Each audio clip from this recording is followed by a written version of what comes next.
जी हाँ, सभी को नमस्कार। नासुला नॉलेज यूट्यूब चैनल में आप सभी का स्वागत है।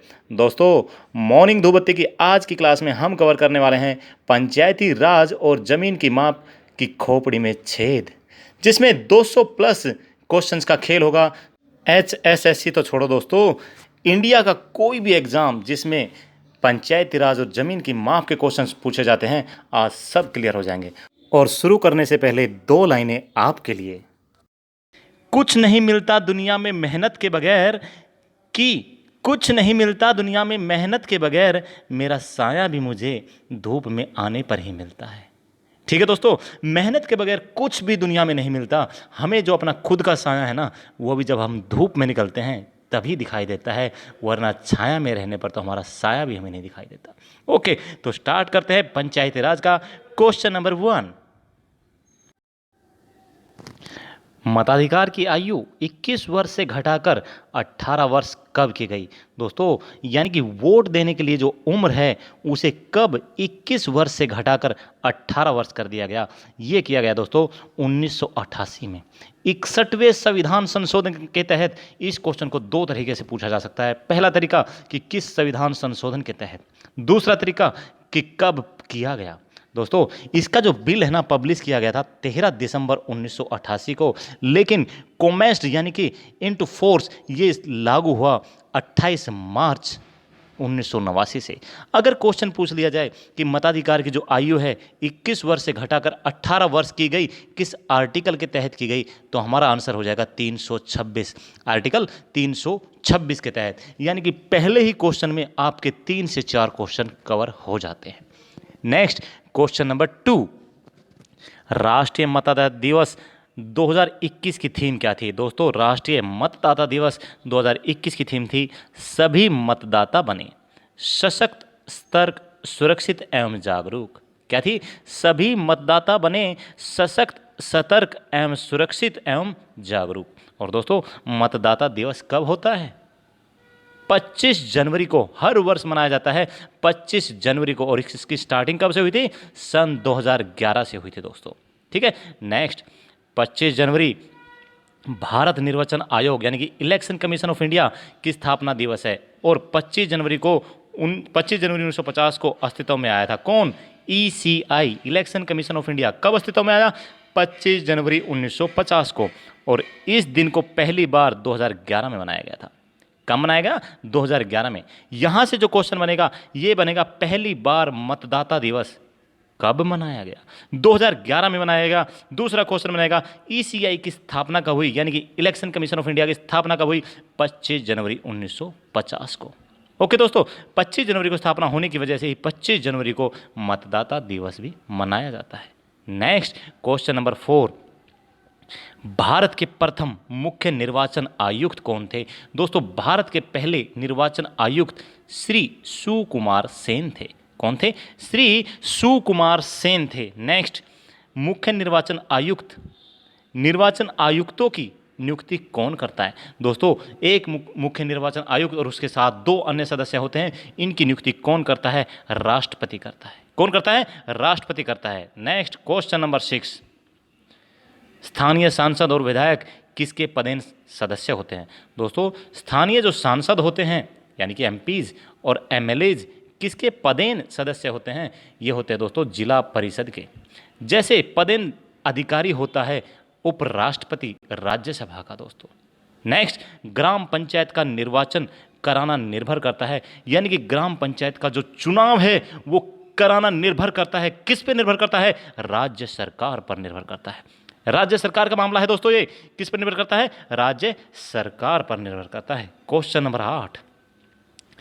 खंड स्तर या कहे ब्लॉक लेवल, खंड स्तर पर पंचायत समिति एक डैश है। एक डैश है बोले तो एक प्रशासनिक प्राधिकरण है दोस्तों। ये जो क्वेश्चन हमने इसमें कवर किए हैं, मैक्सिमम क्वेश्चन हमने उठाए हैं पिछले एग्जाम्स में आए हुए। जैसे आया वैसा का वैसा उठा के यहाँ पर रख दिया है।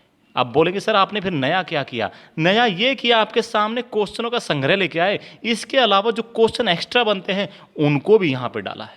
150 से ज़्यादा क्वेश्चन है किसके? पंचायती राज के, जो कि आप किसी भी एक बुक में ढूंढोगे 25, 30, 40, 50, बस फुल स्टॉप। नहीं दोस्तों, फुल स्टॉप नहीं होता, 50 से शुरुआत होती है, 150 पे जाकर फिनिश होते हैं। HSC से छोड़ दीजिए आप, HCS या UPSC के लेवल के क्वेश्चन यहाँ पे कवर कर लेंगे आज।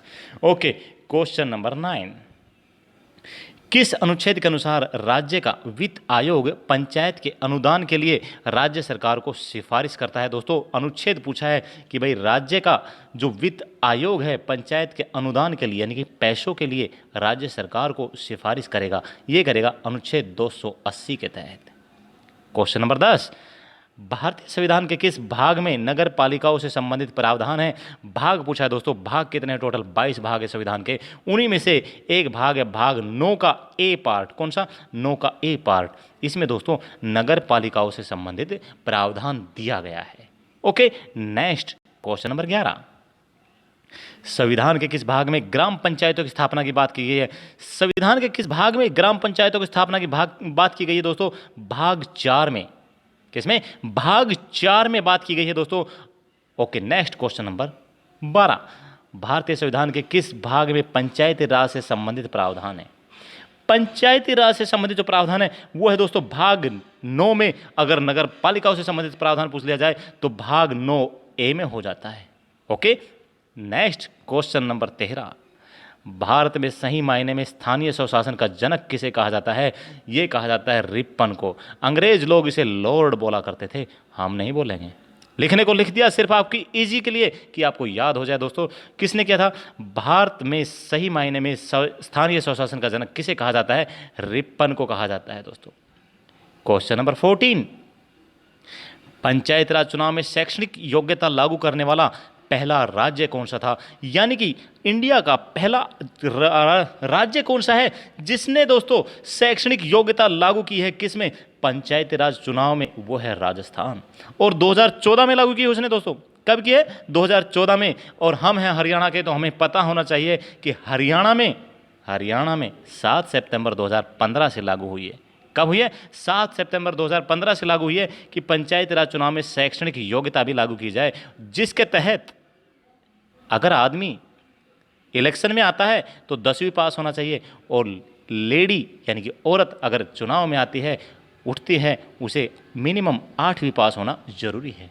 आदमी को मिनिमम 10th पास, लेडीज़ को मिनिमम 8वीं पास होना बहुत ज़रूरी है।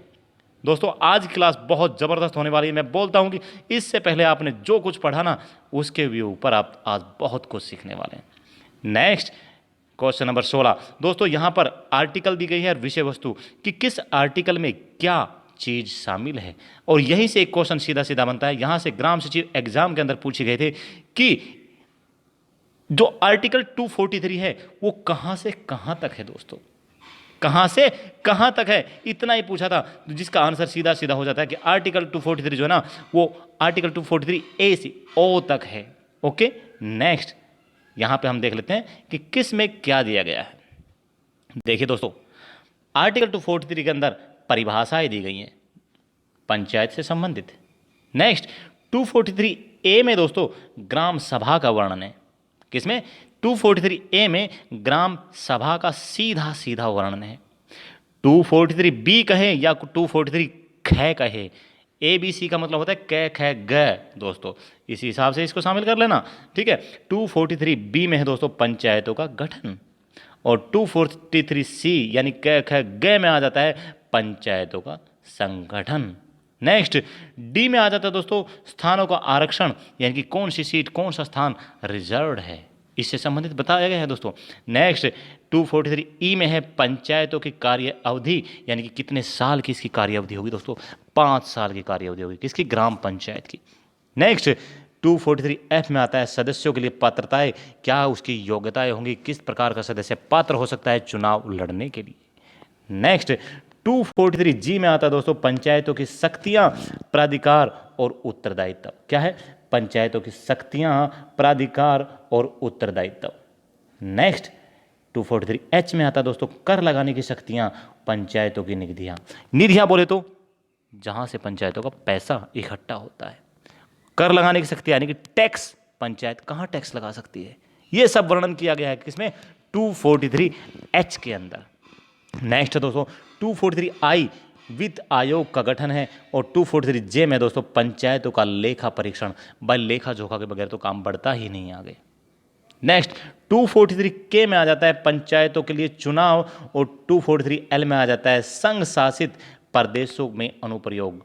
नेक्स्ट 243 एम में आ जाता है कुछ सुनिश्चित क्षेत्रों में लागू न होने वाला भाग, यानी कि ऐसे क्षेत्र, ऐसे एरिया जिसमें वो स्पेसिफिक बातें लागू ना हो। नेक्स्ट 243 एन में आता है दोस्तों मौजूदा कानूनों एवं पंचायतों की निरंतरता। क्या है? मौजूदा कानूनों एवं पंचायतों की निरंतरता। और लास्ट 243 ओ जिसमें है निर्वाचन मामलों में अदालतों द्वारा हस्तक्षेप पर प्रतिबंध। ओके दोस्तों, इन चीज़ों को आपको याद करना ही होगा क्योंकि यहाँ से सीधा सीधा क्वेश्चन बनता है दोस्तों। देखिए किसी ने बड़े कमाल की बात कही है। क्या कही है? किसी ने बड़े कमाल की बात कही है कि खुद को खुश रखने के लिए तरीके ढूंढो। क्यों? क्योंकि तकलीफ तो आपको ढूंढ ही रही है। ठीक है दोस्तों, किसी ने बड़े कमाल की बात कही है कि खुद को खुश रखने के लिए तरीके ढूंढो क्योंकि तकलीफ तो आपको ढूंढ ही रही है। तो अपने आप को खुश रखो, एग्जाम की प्रिपरेशन करो। ठीक है दोस्तों, निराश नहीं होना है। Next question number 33 very important, सीधा सीधा यहाँ से क्वेश्चन बनेगा ही बनेगा एग्जाम में। क्या है? पंचायती राज से संबंधित निम्न समितियों का कालक्रम से व्यवस्थित कीजिए। ये समितियां हैं दोस्तों 1, 2, 3, 4, 5।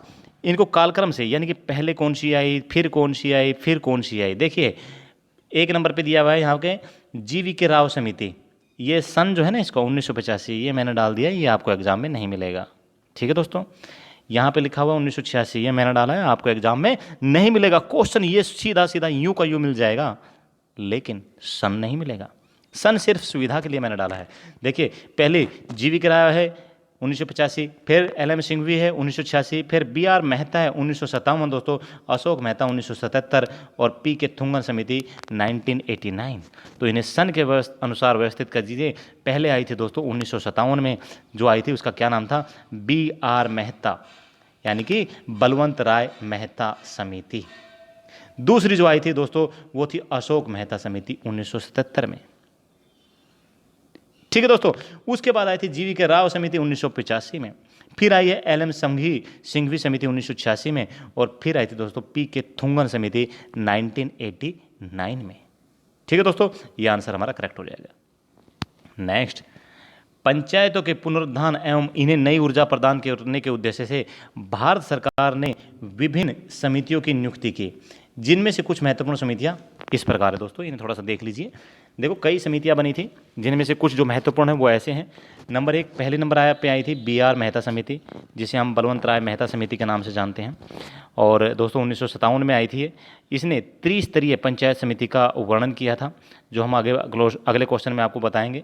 नेक्स्ट दूसरी आई थी अशोक मेहता समिति, 1977 में आई थी। तीसरी आई थी हनुमत राव समिति 1983 में दोस्तों। उसके बाद आई जीवी के राव समिति 1985 में आई। अभी आप बोलेंगे सर हमने तो आज तक ये हनुमत राव समिति पढ़ी ही नहीं पढ़ी है, इसका मतलब ये नहीं है कि हम आगे भी नहीं पढ़ेंगे। ठीक है, इसे भी आप नोट कर लीजिए। नेक्स्ट उसके बाद आई दोस्तों LM सिंघवी समिति 1986 में। फिर दोस्तों केंद्र राज्य संबंधों पर सहकारिता आयोग बना था दोस्तों 1988 में।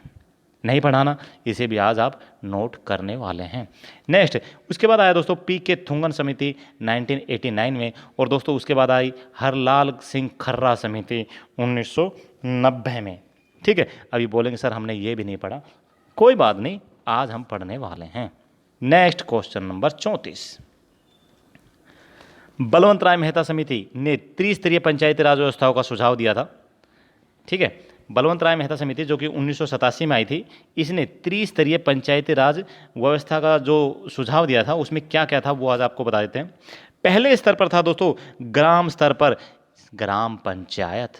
दूसरा दोस्तों ब्लॉक लेवल पर क्या था? पंचायत समिति, जिसे ब्लॉक समिति भी बोला जाता है। ब्लॉक यानी कि प्रखंड स्तर पर दोस्तों। नेक्स्ट जिला स्तर पर था दोस्तों जिला परिषद।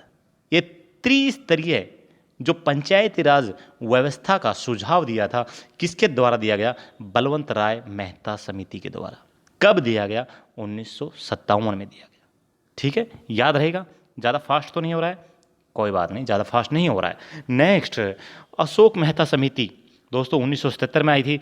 इसने द्विस्तरीय यानी कि 2 स्तर पर पंचायती राज संरचना की अनुशंसा की थी कि भाई पंचायत राज व्यवस्था है ना, वो 2 स्तर पर होनी चाहिए। अब ये 2 स्तर कौन कौन से थे? पहला उसने बताया दोस्तों जिला परिषद, और दूसरा उसने बताया मंडल यानी कि ब्लॉक पंचायत। ठीक है दोस्तों, 2 स्तर बताए थे। इसके बाद क्या होता है वो भी देख लेते हैं। जीविका राव समिति 1985। कब? जीविका राव समिति 1985 ने जिले को योजना की बुनियादी इकाई बनाने और नियमित चुनाव आयोजित कराने की सिफारिश की थी दोस्तों। अभी क्वेश्चन कैसे बनेगा? क्वेश्चन जैसे ऐसे बनेगा दोस्तों कि बलवंत राय मेहता समिति ने कितने स्तरीय पंचायत समिति बताई? त्रिस्तरीय। उसके बाद मेहता ने कौन सी कितनी बताई? 2 स्तरीय। उसके बाद पूछेगा जीवीके राव जो समिति थी वो किसकी सिफारिश की थी उसने दोस्तों? उसने जो सिफारिश की थी नियमित चुनाव आयोजित कराने की सिफारिश की थी, या कहें प्रतिनिधित्व के तरीके में सुधार। क्या? प्रतिनिधित्व के तरीके में सुधार करने की सिफारिश की थी जीवीके राव समिति 1985 ने। ठीक है। नेक्स्ट दोस्तों, LM सिंघवी समिति जो 1986 में आई थी। इसने पंचायतों को सशक्त करने के लिए उन्हें संवैधानिक दर्जा प्रदान करने तथा अधिक वित्तीय संसाधन सौंपने की सिफारिश की थी। या हम सीधे सीधे तौर पर कहें कि LM सिंघवी समिति ने स्थानीय स्वशासन पद्धति को लागू करने की अनुशंसा की थी। याद रहेगा मेरे भाई? Okay, question number 35। हरियाणा में पंचायती राज कब शुरू हुआ? दोस्तों हरियाणा में जो पंचायती राज शुरू हुआ ना, वो हुआ है 22 अप्रैल 1994 को। क्वेश्चन ऐसे ही पूछा हुआ था, ऐसे ही मैंने आपके सामने रख दिया है, लेकिन चौधरी भजनलाल के समय में शुरू हुआ था। इस बात को भी आप याद रखेंगे। क्वेश्चन नंबर 36, पंचायती राज और SC ST को आरक्षण किस संशोधन के तहत दिया गया? दोस्तों इनको जो आरक्षण दिया गया 1992 का 73वां संशोधन हुआ था, उसके तहत इनको आरक्षण दिया गया। नेक्स्ट 37, 1977 में पंचायत राज व्यवस्था की समीक्षा के लिए गठित समिति की अध्यक्षता किसने की थी? भाई क्वेश्चन ऐसे ही पूछा था। अभी बोलेंगे सर हम कवर कर चुके हैं पहले, अभी जस्ट हमने पढ़ा है कि 1977 में अशोक मेहता समिति ने किया था, लेकिन क्वेश्चन कैसे पूछा गया है उसको आप ध्यान दीजिए कि 1977 में पंचायती राज व्यवस्था की समीक्षा के लिए गठित समिति की अध्यक्षता किसने की थी, ये पूछा है। समिति का नाम नहीं पूछा आपसे, क्या पूछा है? अध्यक्षता किसने की थी। और दोस्तों अध्यक्षता उसी के द्वारा की जाती है समिति का जिसके नाम पे वो समिति होती है, या कहें जो अध्यक्ष होता है उसी के नाम पे समिति बनाई जाती है। करेक्ट है जी? हाँ जी, तो ये अशोक मेहता इसका आंसर सही हो जाएगा। क्वेश्चन नंबर 38, पंचायती राज संस्थाओं में निम्नतर स्तर पर कौन है? दोस्तों पंचायती राज संस्थाओं में निम्नतर यानी कि जो सबसे नीचे वाला स्तर होता है ना, उसमें कौन सा स्तर है? वो है दोस्तों ग्राम सभा एवं पंचायत। ठीक है दोस्तों, ग्राम सभा कहें या ग्राम पंचायत कहें, ये सबसे नीचे होता है। दूसरे स्तर पर आता है ब्लॉक लेवल, तीसरे स्तर पर आता है जिला परिषद। Okay, next question number 39। और दोस्तों उससे पहले मैं आपको इतना बताना चाहूँगा, ये है आपके बड़े भाई नवीन लांबा का यूट्यूब चैनल नासुला नॉलेज। अभी बड़े भाई कैसे कहें, क्योंकि आर्मी से रिटायर्ड हूँ मेरे भाई, 42 ईयर्स मेरी एज है। शायद कुछ भाई मेरी एज के बराबर भी होंगे, काफ़ी बहुत छोटे भी होंगे, इसलिए बड़े भाई बोल दिया। ओके, तो ये है आपका अपना खुद का यूट्यूब चैनल नासुला नॉलेज। अगर सब्सक्राइब नहीं किए हैं तो कर लीजिए, ताकि अपडेट्स आपके पास पहुँचते रहें, और अपने दोस्तों में शेयर करना ना भूलें दोस्तों। Okay, thank you. ठीक है, नेक्स्ट क्वेश्चन नंबर 39, पंचायती राज संस्थाओं में उच्चतर स्तर पर कौन है? अभी जस्ट हमने बताया था, निम्न स्तर बताया, मिडिल लेवल बताया, और उच्च स्तर पर बताया था आपको जिला परिषद। नेक्स्ट, पंचायती राज की आधारशिला है, क्या है? देखो क्वेश्चन कैसे पूछा, एक बार तो पूछा निम्न स्तर पूछा, अभी पूछ लिया आधारशिला क्या है।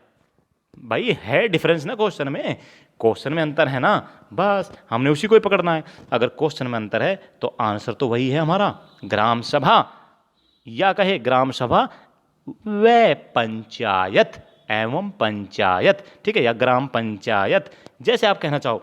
नेक्स्ट, पंचायत समिति का मुख्य निष्पादक होता है, कौन होता है? दोस्तों BDPO। ठीक है, यानी कि खंड विकास पदाधिकारी।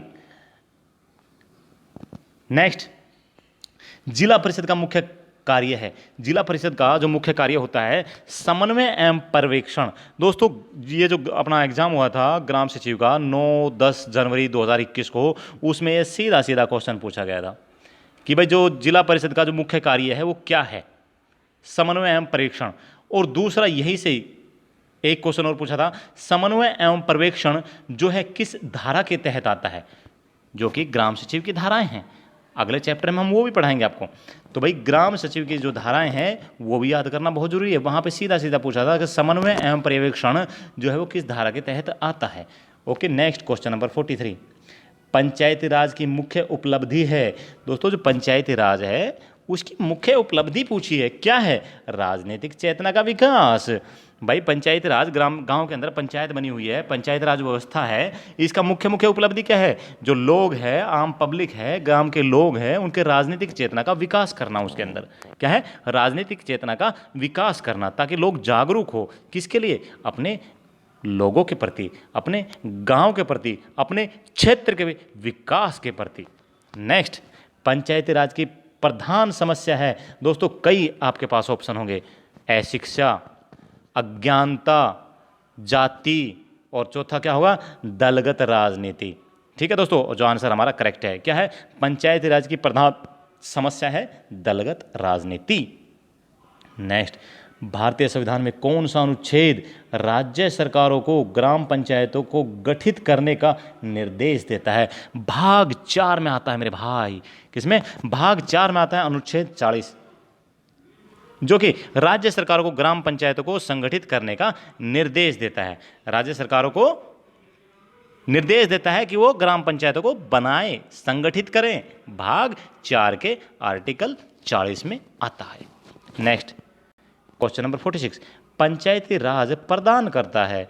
भाई ऐसे ही क्वेश्चन दिया हुआ था और आंसर उसके 4 थे, 4 में से एक आपका करेक्ट था। तो पंचायती राज क्या प्रदान करता है, स्थानीय स्तर पर लोकतांत्रिक प्रशासन। क्या है, स्थानीय स्तर पर, जो स्थान भाई लोकल लेवल होता है ना, उस पर स्थानीय स्तर पर लोकतांत्रिक, यानी कि लोक बोले तो पब्लिक, प्रशासन। ओके, नेक्स्ट, 73वां संविधान संशोधन 1992 का संबंध किससे है। भाई 73वां संविधान संशोधन जो हुआ था 1992 में हुआ था, 74वां जो हुआ था 1993 में हुआ था।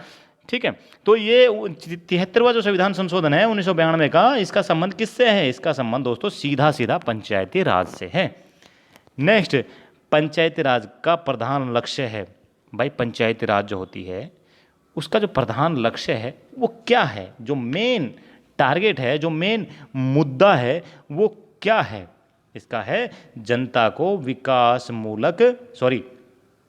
ग्रामवासियों में शक्ति का विकेंद्रीकरण। हाँ जी, ग्रामवासियों में शक्ति का विकेंद्रीकरण, यह है पंचायती राज का प्रधान लक्ष्य। ओके, क्वेश्चन नंबर 49, पंचायती राज का मुख्य उद्देश्य है। देखिए, एक प्रधान लक्ष्य पूछा है, एक मुख्य उद्देश्य पूछा है। अभी आप बोलेंगे श्रीमान दोनों में अंतर क्या है।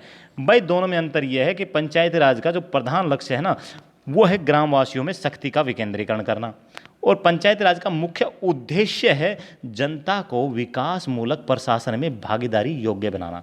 यानी कि जो आम पब्लिक है उसे विकास मूलक प्रशासन, यानी कि ऐसा प्रशासन जिसके द्वारा विकास किया जा सके और उसमें सभी की भागीदारी हो, इसके योग्य बनाना, किसको, जनता को। यह उद्देश्य है पंचायती राज का। ओके मेरे भाई, नेक्स्ट क्वेश्चन नंबर 50, संविधान की 11वीं अनुसूची में निम्नलिखित में से क्या सम्मिलित है। देखो दोस्तों, 11वीं अनुसूची जो थी ना, इसके 4 ऑप्शन थे, जो करेक्ट आंसर है वो हमने आपके सामने दिया गया है, पंचायतों का कार्यक्रम। 11वीं अनुसूची में क्या है, पंचायतों का कार्यक्रम। नेक्स्ट, पंचायती राज प्रणाली किस पर आधारित है, सत्ता के विकेंद्रीकरण पर।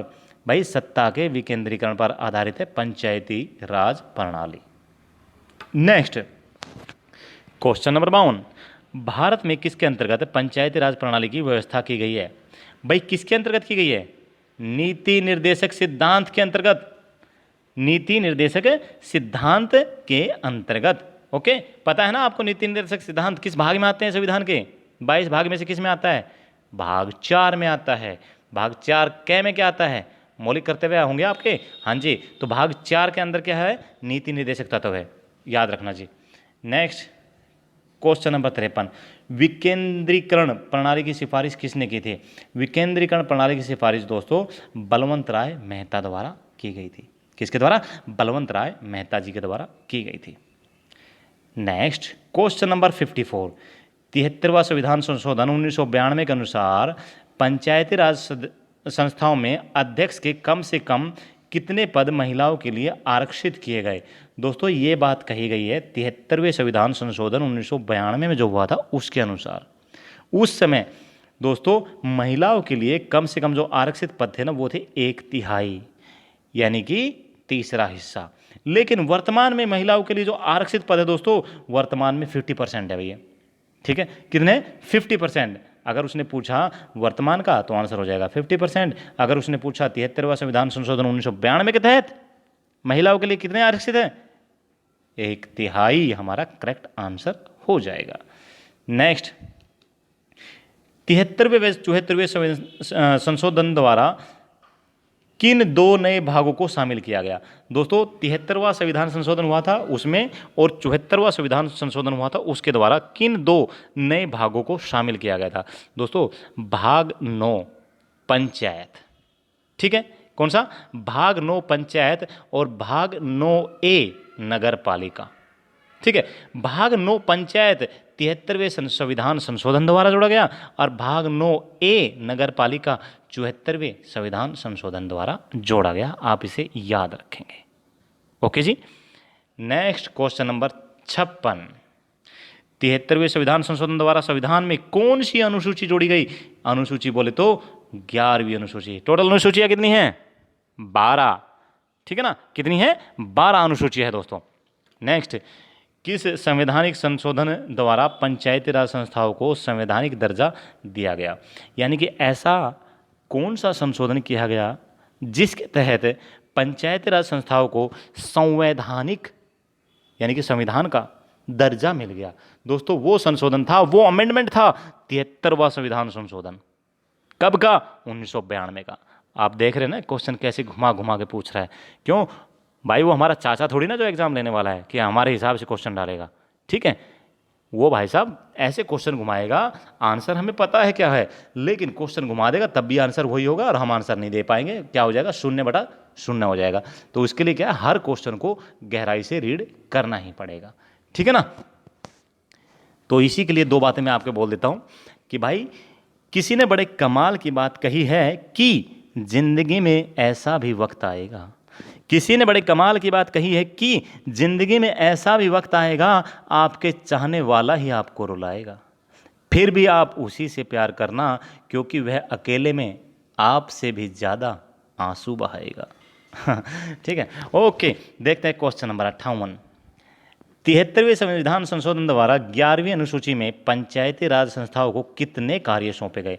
दोस्तों पंचायती राज संस्था के कार्य, उसके बाद नगर पालिकाओं यानी कि शहरी पंचायत राज के कार्य, ये अलग अलग कार्य दोस्तों।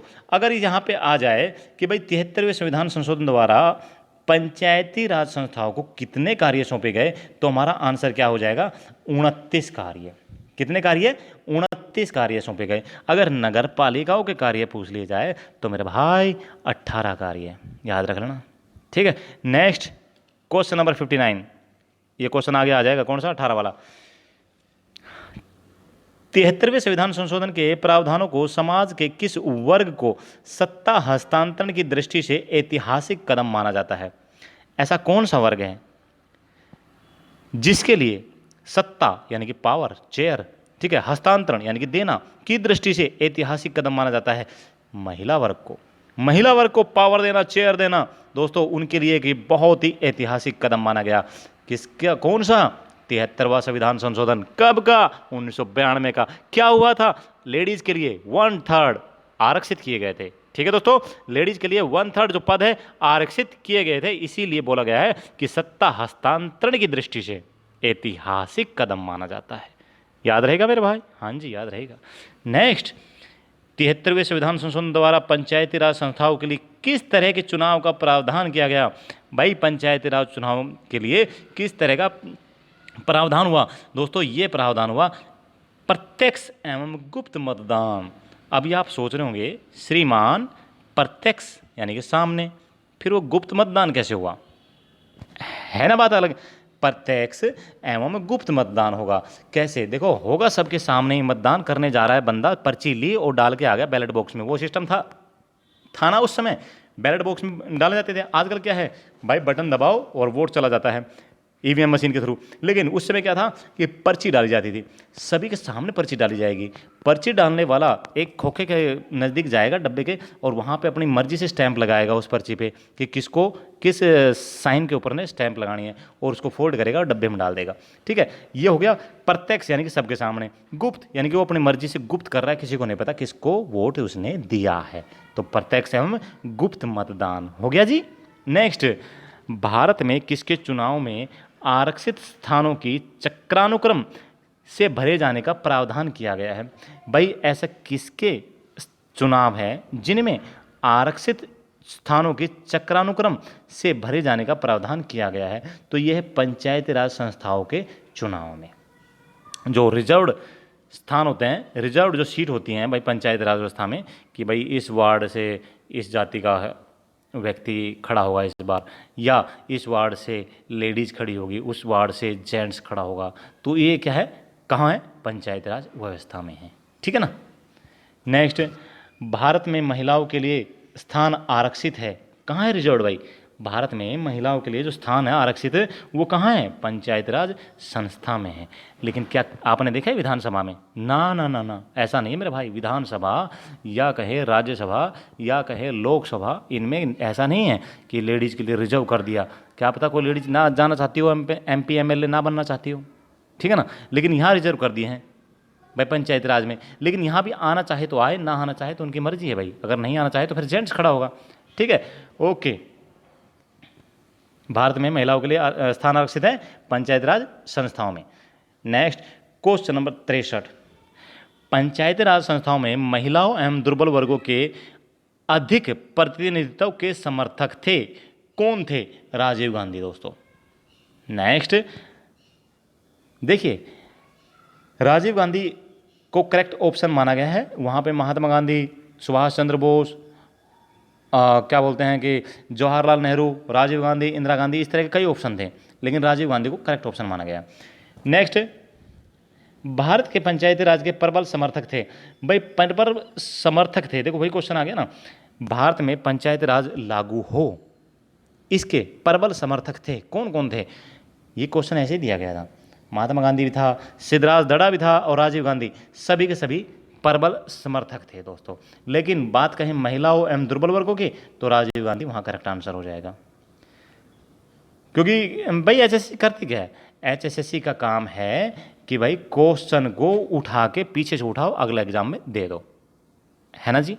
आपको पता है इस बात का, नहीं पता है तो मैं बताता हूँ आपको, क्योंकि मैंने जो बुक रीड की है उससे मेरा को जो तजुर्बा मिला है वो यही मिला है कि HSSC पिछले एग्जाम से क्वेश्चन उठाती है और अगले एग्जाम में यूं का यूं उठा करके रख देती है। जिसने प्रीवियस ईयर्स के सारे A to Z क्वेश्चन कर लिए, मान के चलो उसको तो वैसे 20 नंबर एक्स्ट्रा आ गए। ठीक है भाई। नेक्स्ट, पंचायत के विघटन के उपरांत निम्नलिखित में से कौन सी समय अवधि नए चुनाव कराने हेतु सही है। यानी कि अगर पंचायत का विघटन हो जाता है दोस्तों, तो कितने समय में दोबारा चुनाव कराना बहुत जरूरी है, 6 माह के अंदर। 6 महीने में मेरे भाई, 6 महीने में दोबारा चुनाव होगा ही होगा, जैसे राष्ट्रपति का होता है कि 6 महीने में दोबारा राष्ट्रपति चुना ही जाएगा। नेक्स्ट, पंचायती राज संस्थाओं के निर्वाचन के लिए उत्तरदायी है, कौन है, राज्य सरकार है दोस्तों, राज्य निर्वाचन आयोग है। राज्य निर्वाचन आयोग होता है पंचायती राज संस्थाओं के लिए। ठीक है, हर स्टेट का, हर एक केंद्र शासित प्रदेश का अलग अलग जो पंचायत राज है उसका जो चुनाव कराना है वो जवाबदारी उनकी है, गवर्नमेंट, सेंट्रल गवर्नमेंट की नहीं है मेरे भाई। ठीक है। नेक्स्ट, 73वें संविधान संशोधन के अनुसार पंचायत राज संस्था का कार्यकाल कितने वर्ष रखा गया, ग्राम सचिव एग्जाम का क्वेश्चन। भाई 73वें संविधान संशोधन 1992 के तहत जो पंचायती राज का जो कार्यकाल है वो कितने वर्ष का रखा गया, 5 वर्ष का। कितने, 5 वर्ष का। नेक्स्ट, क्वेश्चन नंबर 68, 73वें संविधान संशोधन 1992 में अधिनियम किस तिथि से लागू हुआ। दोस्तों ये जो 1992 का संशोधन था, 73वां। ये बोल रहा है कि अधिनियम किस डेट से लागू हुआ था। दोस्तों डेट है इसकी 24 अप्रैल 1993, 24 अप्रैल 1993। नेक्स्ट, भारत में पंचायती राज अधिनियम कब लागू हुआ। दोस्तों अधिनियम लागू हुआ या कहें 73वां संविधान संशोधन 1992 अधिनियम किस तिथि से लागू हुआ, दोनों अलग अलग तरह से क्वेश्चन पूछे गए हैं। आंसर है एक ही, कौन सा, 24 अप्रैल 1993। दोनों तरह से क्वेश्चन पूछे गए हैं एग्जाम में, वही से उठाए हमने ये। नेक्स्ट, पंचायत के चुनाव कराने हेतु निर्णय किसके द्वारा लिया जाता है, राज्य सरकार के द्वारा। ठीक है, अभी क्या पूछा है क्वेश्चन, पंचायत के चुनाव कराने हेतु निर्णय किसके द्वारा लिया जाता है, राज्य सरकार के द्वारा। और पिछला जो क्वेश्चन आया था दोस्तों, ये देखो 66 नंबर, पंचायत राज संस्थाओं के निर्वाचन के लिए उत्तरदायी है राज्य निर्वाचन आयोग। बात तो एक ही है ना भाई, सीधे हाथ से खाओ रोटी या उल्टे हाथ से खाओ रोटी, जाएगी तो मुंह में, लेकिन इसका काम क्या है, घुमाना है। नेक्स्ट, क्वेश्चन नंबर 71, भारत में पंचायत राज कब प्रारंभ हुआ। दोस्तों भारत में जो पंचायत राज प्रारंभ हुआ 1959, यानी कि 1968, सॉरी 1959, कोई बात नहीं, 1959 से 1959 से लागू हुआ है। नेक्स्ट, पंचायती राज प्रथम परिवर्तित किया गया, परिवर्तित बोलो तो लागू किया गया, राजस्थान में 1959 में, 1959 में लागू किया गया। नेक्स्ट, क्वेश्चन नंबर 73, बलवंत राय मेहता समिति की अनुशंसाओं के आधार पर किस वर्ष पंचायती राज व्यवस्था को लागू किया गया। दोस्तों बलवंत राय मेहता समिति बनी कब थी, 1957 में। कब बनी थी, 1957 में। दोस्तों नियम लागू हुआ था 1958 में, याद रहेगा जी, कब हुआ, नियम लागू हुआ था 1958 में। और देश में पंचायती राज जो शुरू हुआ था 2 अक्टूबर 1959 से लागू हुआ था। नियम कब लागू हुआ, 1958 में। इसने क्या पूछा है, नियम पूछा है दोस्तों, तो 1958 इसका आंसर सही हो जाएगा। लेकिन देश में जो पंचायती राज शुरू हुआ था 2 अक्टूबर 1959 से हुआ था, इसे आप याद रखेंगे, राजस्थान के नागौर जिले से हुआ था। नेक्स्ट, क्वेश्चन नंबर 74, स्थानीय ग्रामीण शासन के रूप में पंचायती राज प्रणाली सर्वप्रथम कहाँ अपनाई गई। भाई पंचायती राज प्रणाली सबसे पहले कहाँ अपनाई गई, ये पूछा है, राजस्थान में और आंध्र प्रदेश में। इन दोनों में सबसे पहले कहाँ पे, राजस्थान में। ठीक है दोस्तों। नेक्स्ट, 2 अक्टूबर 1959 को भारत में पंचायती राज का शुभारंभ कहाँ पर किया गया। ये किया गया दोस्तों बगदरी गांव, नागौर जिला, राजस्थान में। कहाँ हुआ, बगदरी गांव, नागौर जिला, राजस्थान में शुरू हुआ था 2 अक्टूबर 1959 को। दोस्तों भारत के प्रथम प्रधानमंत्री जवाहरलाल नेहरू द्वारा शुभारंभ किया गया था। ये क्वेश्चन भी पूछा गया भाई, इसी वजह से यहाँ नीचे डाला हमने कि भाई जो शुभारंभ किया गया था किसके द्वारा किया गया था। Option number A Mahatma Gandhi, option number B Sardar Patel, option number C Rajiv Gandhi, option number D Jawaharlal Nehru. तो करेक्ट आंसर क्या है, option number D Jawaharlal Nehru. Next, question number 76, 11 अक्टूबर 1959 को भारत में पंचायत राज का शुभारंभ कहां पर किया गया। दोस्तों आंध्र प्रदेश में किया गया 11 तारीख को, और 2 तारीख को कहां किया गया, राजस्थान में। ठीक है जी। और यह भी भारत के प्रधानमंत्री जवाहरलाल नेहरू द्वारा किया गया था। क्वेश्चन नंबर 77, भारत का अंतिम राज्य कौन सा है जिसे पंचायती राज लागू हुआ। यानी कि ऐसा कौन सा राज्य है जिसमें सबसे अंत में पंचायती राज लागू हुआ था, मध्य प्रदेश में। दोस्तों next, very important question, VVIP कर लो भाई 78 को। देश के ग्रामीण क्षेत्र के सामाजिक एवं सांस्कृतिक उत्थान के लिए सामुदायिक विकास कार्यक्रम, याद रखना सामुदायिक विकास कार्यक्रम, एक बार फिर इसको हाईलाइट कर देते हैं। देखिए अगर ये पूछ ले सामुदायिक विकास कार्यक्रम कब प्रारंभ हुआ, तो हमारा आंसर हो जाएगा 2 अक्टूबर 1952 को। ओके, क्या आंसर हो जाएगा, 2 अक्टूबर 1952 को। लेकिन साथ में उसी समय यानी कि उसी डेट को सामुदायिक विकास योजना की भी शुरुआत की गई थी। किसकी, सामुदायिक विकास योजना की भी शुरुआत की गई थी 2 अक्टूबर 1952 को। इसे भी आप याद रखेंगे। नेक्स्ट, सामुदायिक विकास कार्यक्रम का सार था, उसका सार क्या था, उसका मेन सारांश क्या था, उसका मेन लक्ष्य क्या था, उसका मेन मुद्दा क्या था? लोक भागीदारी। सामुदायिक विकास कार्यक्रम का क्या था? लोक भागीदारी उसका मेन मुद्दा था दोस्तों। नेक्स्ट देखिए, इस डेट को भी याद रखना। राष्ट्रीय प्रसार सेवा कब प्रारंभ किया गया? 2 अक्टूबर 1953 को। ठीक है दोस्तों, राष्ट्रीय प्रसार सेवा कब प्रारंभ किया गया? 2 अक्टूबर 1953 को। लेकिन दोनों ही कार्यक्रमों में अपेक्षित सफलता नहीं मिली थी दोस्तों। ठीक है, नेक्स्ट क्वेश्चन नंबर 82। पंचायती राज की दृष्टि से महत्वपूर्ण प्रतिवेदन है। भाई कहने का इस भाई साहब का मतलब ये है कि जो पंचायती राज है ना, उसकी दृष्टि से महत्वपूर्ण प्रतिवेदन यानी कि महत्वपूर्ण जो बात बताई गई, महत्वपूर्ण जो अनुशंसा की गई जिस समिति के द्वारा, महत्वपूर्ण जो नियम लागू कराने की जो बातें बताई, उसका अध्यक्ष कौन था? ये था दोस्तों बलवंत राय मेहता समिति का प्रतिवेदन। भाई समिति आई थी, बलवंत राय मेहता समिति, अशोक मेहता समिति, पी.के. थुंगन समिति। ठीक है, इस तरह की जो 5-6 समिति आई थी, इनमें से एल.एम. सिंघवी समिति, इनमें से जो बलवंत राय मेहता समिति है ना दोस्तों, इसका प्रतिवेदन है यानी कि त्रिस्तरीय प्रणाली, वो सबसे बेस्ट है। क्या है? सबसे महत्वपूर्ण प्रतिवेदन दिया है। किसने? बलवंत राय मेहता समिति ने। त्रिस्तरीय, 3 स्तर यानी कि ग्राम पंचायत, पंचायत समिति, जिला परिषद, याद रहेगा जी? हाँ जी। नेक्स्ट, लोकतांत्रिक विकेंद्रीकरण की योजना प्रस्तुत करने वाली समिति। भाई लोकतांत्रिक विकेंद्रीकरण की जो योजना प्रस्तुत की ना, वो किसने की? बलवंत राय मेहता समिति ने। ठीक है, नेक्स्ट, भारत में पंचायत राज की त्रिस्तरीय व्यवस्था का अनुमोदन किस समिति द्वारा किया गया? भाई क्वेश्चन कैसे भी पूछे उसकी मर्जी, क्यों? हमारा फुफ्फा थोड़ी ना लगा है भाई, वो तो हमारा क्या लगा है? दुश्मन है, कि उसने एग्जाम में ऐसे ऐसे क्वेश्चन देने हैं जिससे हमारे प्रॉब्लम हो, हमारे मार्क्स कम आए तो। लेकिन हमने डरना नहीं है भाई, ठीक है, क्यों? जो डर गया सो मर गया। ओके, तो भाई इसका आंसर क्या हो जाएगा? भारत में पंचायत राज की त्रिस्तरीय व्यवस्था का अनुमोदन किस समिति द्वारा किया गया? बलवंत राय मेहता समिति के द्वारा। कब किया गया? 1957 में।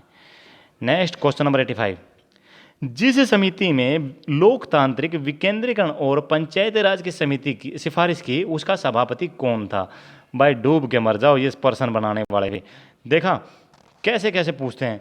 पहले पूछा था कि भाई बलवंत राय मेहता समिति ने किस पर बल दिया था? लोकतांत्रिक विकेंद्रीकरण पर। अभी पूछ रहा है कि जिस समिति ने लोकतांत्रिक विकेंद्रीकरण और पंचायत राज की सिफारिश की, उसका सभापति कौन था, यानी कि उसका अध्यक्ष कौन था? ठीक है, बलवंत राय मेहता समिति। ठीक है दोस्तों, बलवंत राय मेहता था उसका अध्यक्ष। नेक्स्ट, बलवंत राय मेहता समिति प्रतिवेदन में पंचायत राज संस्थाओं को कितने स्तर पर करने का सुझाव दिया गया? 3 स्तर पर दोस्तों। भाई जितने क्वेश्चन पूछे गए हमने सब इसमें डालेंगे, जिस हिसाब से भी पूछे, फिर मैं आपको बता रहा हूँ। ठीक है, ये मत कहना सर क्वेश्चन को एक जैसे आंसर है लेकिन क्वेश्चन अलग अलग है, तो वैसे ही पूछे गए थे।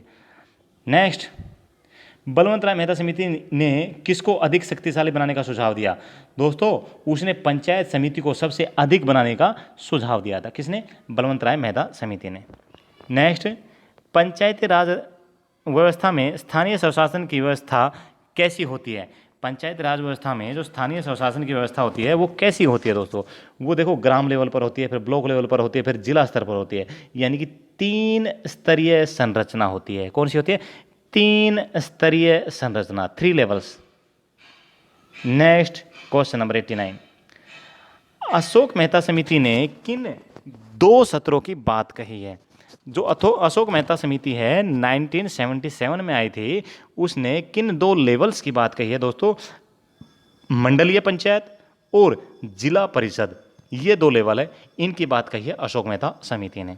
नेक्स्ट, बलवंत राय मेहता समिति प्रतिवेदन के अनुसार महत्वपूर्ण संस्था है। जो बलवंत राय मेहता समिति है उसके अनुसार जो सबसे महत्वपूर्ण संस्था है वो कौन सी है?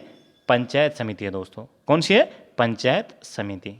नेक्स्ट, पंचायती राज संस्थाओं के संगठन के 2 स्तर होने का सुझाव दिया है। भाई अशोक मेहता समिति ने दिया है 2 स्तर होने का सुझाव। दोस्तों आगे ऐसे ऐसे क्वेश्चन आने वाले हैं जो कि आप सोचेंगे भाई कहाँ से डाल दिए इतने भयंकर क्वेश्चन। नेक्स्ट, पंचायती राज के चुनाव में राजनीतिक दलों को खुले तौर पर चुनाव चिन्हों के आधार पर भाग लेने देने का सुझाव किस समिति ने दिया है? Very important question. सुना था पहले? नहीं सुना ना, हमने डाल दिया यहाँ पे। क्यों भाई, इस बार तो सिलेक्शन कराना ही है, ठीक है, बैंड बाजा बजेगा इस बार। ओके, क्वेश्चन क्या था? पंचायती राज चुनाव में राजनीतिक दलों को खुले तौर पर चुनाव चिन्हों के आधार पर भाग लेने देने का सुझाव किस समिति ने दिया है? अशोक मेहता समिति ने 1977 में। किसने? अशोक मेहता समिति, 1977। Question number 93। 1977 में केंद्र सरकार ने पंचायती राज संस्था की कार्यप्रणाली और ढांचे में सुधार लाने के उद्देश्य से किस समिति को नियुक्त किया गया? अरे भाई मैं बता रहा हूं ना भाई, ये क्वेश्चन को बहुत घुमा रहा है। तो 1977 में किसका किया था? अशोक मेहता समिति को किया था। नेक्स्ट, देश में पंचायत राज व्यवस्था का आरंभ किस समिति की रिपोर्ट के आधार पर किया गया? ये दम रखता है क्वेश्चन। अब यहाँ से बंदा सोचने पे मजबूर हो जाएगा। क्या समितियाँ तो बहुत थी, लेकिन उस बच्चे को याद होगा कि भाई 1959 में, हाँ 1959 में पंचायत राज व्यवस्था लागू हो गई थी। तो फिर वो सोचेगा कि सबसे पहली समिति कौन सी आई, फिर दिमाग पे जोर देगा अशोक मेहता समिति, अरे नहीं नहीं नहीं, ये तो 77 में आई है। ओके, पी के थुंगन समिति, ना ना ना ये भी नहीं है, तो कौन सी है? बलवंत राय मेहता समिति, हाँ यही तो आई थी 57 में, 1957 में। तो हमारा करेक्ट आंसर क्या हो जाएगा? बलवंत राय मेहता समिति। ओके, नेक्स्ट, अशोक मेहता समिति किससे संबंधित है? दोस्तों पंचायती राज से संबंधित है अशोक मेहता समिति। कई ऑप्शन होते हैं वहाँ पे, पंचायती राज से संबंधित है, बाजार व्यवस्था से, टैक्स लगाने से, या फुटकर विभाग से, पता नहीं कैसे कैसे ऑप्शन। तो उन्हीं में से एक ऑप्शन जो करेक्ट था वो था पंचायती राज व्यवस्था से अशोक मेहता समिति संबंधित है। नेक्स्ट है, पंचायती राज संस्थान के अधिकतम आय का स्रोत है। भाई इसका जो सरकारी अनुदान जो होता है ना, वही होता है आय का स्रोत पंचायती राज का। सरकारी अनुदान बोले तो सरकार से जो पैसा मिलता है उसे बोलते हैं सरकारी अनुदान। नेक्स्ट, पंचायत समिति का गठन होता है प्रखंड स्तर पर दोस्तों, ठीक है। पंचायत समिति का जो गठन होता है किस लेवल पर होता है? प्रखंड स्तर पर। नेक्स्ट, पंचायत समिति के प्रशासन का प्रबंध एक सरकारी अधिकारी करता है, जिसे कहते हैं दोस्तों, उसे कहा जाता है खंड विकास पदाधिकारी, ठीक है, बीडीपीओ। क्या कहा जाता है? खंड विकास पदाधिकारी। नेक्स्ट, पंचायती राज त्रिसोपान प्रणाली का प्रारंभिक भाग है। बहुत ही वेरी वेरी इंपॉर्टेंट। देखिए इसने पूछा है पंचायती राज त्रिसोपान, यानी कि जो 3 लेवल है उसका प्रारंभिक भाग है, सबसे नीचे वाला भाग है ग्राम पंचायत, बीच वाला भाग है पंचायत समिति, ऊपर वाला भाग है जिला परिषद। याद रहेगा ना जी? हाँ जी, याद करना पड़ेगा। Next, question number 100। कौन सा संविधान संशोधन यह कहता है कि ग्राम पंचायत में 1/3 सीटें महिलाओं के लिए आरक्षित होनी चाहिए? 73वां संविधान संशोधन कहता है। कब हुआ था? 1992 में। ये बोलता है कि दोस्तों ग्राम पंचायत में 1/3 जो सीटें हैं वो लेडीज के लिए रिजर्व्ड होनी चाहिए। Next, 101 question. पंचायत स्तर पर राज्य सरकार का प्रतिनिधित्व कौन करता है? दोस्तों पंचायत स्तर पर जो पंचायत सेवक होता है, सरपंच जिसको बोलते हैं, वो करता है प्रतिनिधित्व, ठीक है, राज्य सरकार का। नेक्स्ट, पंचायत राज व्यवस्था अपनाई गई थी दोस्तों लोकतंत्र की शक्तियों के विकेंद्रीकरण के लिए। नेक्स्ट है, भारत में पहला नगर निगम कहाँ स्थापित हुआ था? Very important question. चेन्नई में। भारत में पहला नगर निगम कहाँ स्थापित हुआ था? चेन्नई में दोस्तों। Question number 104। भारत में पंचायती राज प्रणाली का शुभारंभ कब और कहाँ हुआ? भाई नागौर में 2 अक्टूबर 1959 में हुआ। नेक्स्ट, वर्तमान ग्रामीण स्वशासन की संरचनाएं किसकी अनुशंसा पर की गई है? हाँ जी, देखिए क्वेश्चन कैसे पूछा है। वर्तमान में जो ग्रामीण स्वशासन की संरचना है ना, वो किसकी अनुशंसा पर है? तो आपको पता होना चाहिए कि वर्तमान में किस लेवल की जो संस्थाएं चल रही है, त्रिसोपान, 3 लेवल पर। तो 3 लेवल की जो अनुशंसाएं किसने की थी? बलवंत राय मेहता समिति ने की थी। तो आंसर हमारा क्या हो जाएगा? बलवंत राय मेहता समिति की अनुशंसा पर। Next, question number 106। 73वें संविधान संशोधन का अभिपालन करने वाला पहला राज्य है दोस्तों। 73वें संविधान संशोधन 1992 का अभिपालन यानी कि लागू करने वाला पहला राज्य दोस्तों आंध्र प्रदेश। अगर आपसे पूछ लिया जाए पंचायती राज व्यवस्था लागू करने वाला पहला राज्य है Rajasthan 1959।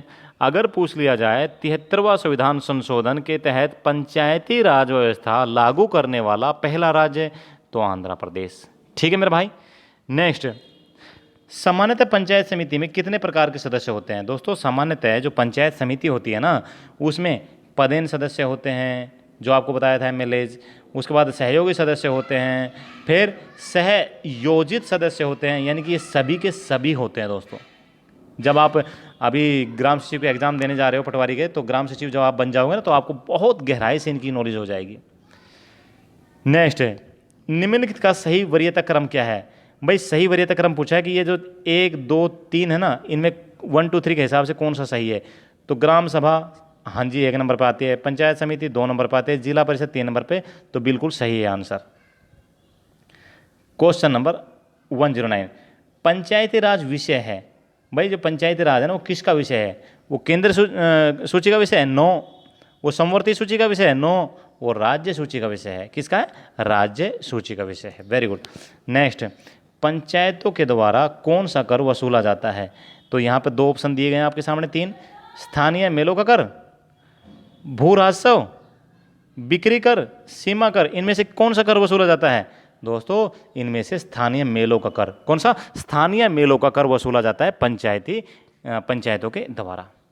Next, question number 111, panchayat चुनाव के लिए उम्मीदवारों की न्यूनतम आयु सीमा होनी चाहिए। देखिए वोट डालने के लिए तो हमारी 18 साल होनी चाहिए न्यूनतम, लेकिन अगर आपने पंचायती चुनाव में जाना है तो मिनिमम 21 साल होनी चाहिए आपको चुनाव लड़ने के लिए। ठीक है ना? अगर आप पंचायती चुनाव लड़ना चाहते हैं तो दोस्तों 21 साल आपकी मिनिमम उम्र होनी चाहिए। नेक्स्ट, पंचायत समिति के सदस्य प्रत्यक्ष रूप से जनता द्वारा निर्वाचित किए जाते हैं। क्या है? प्रत्यक्ष रूप से जनता के द्वारा निर्वाचित किए जाते हैं। नेक्स्ट, ग्राम पंचायतों की आय का स्रोत है दोस्तों मेला एवं बाजार कर।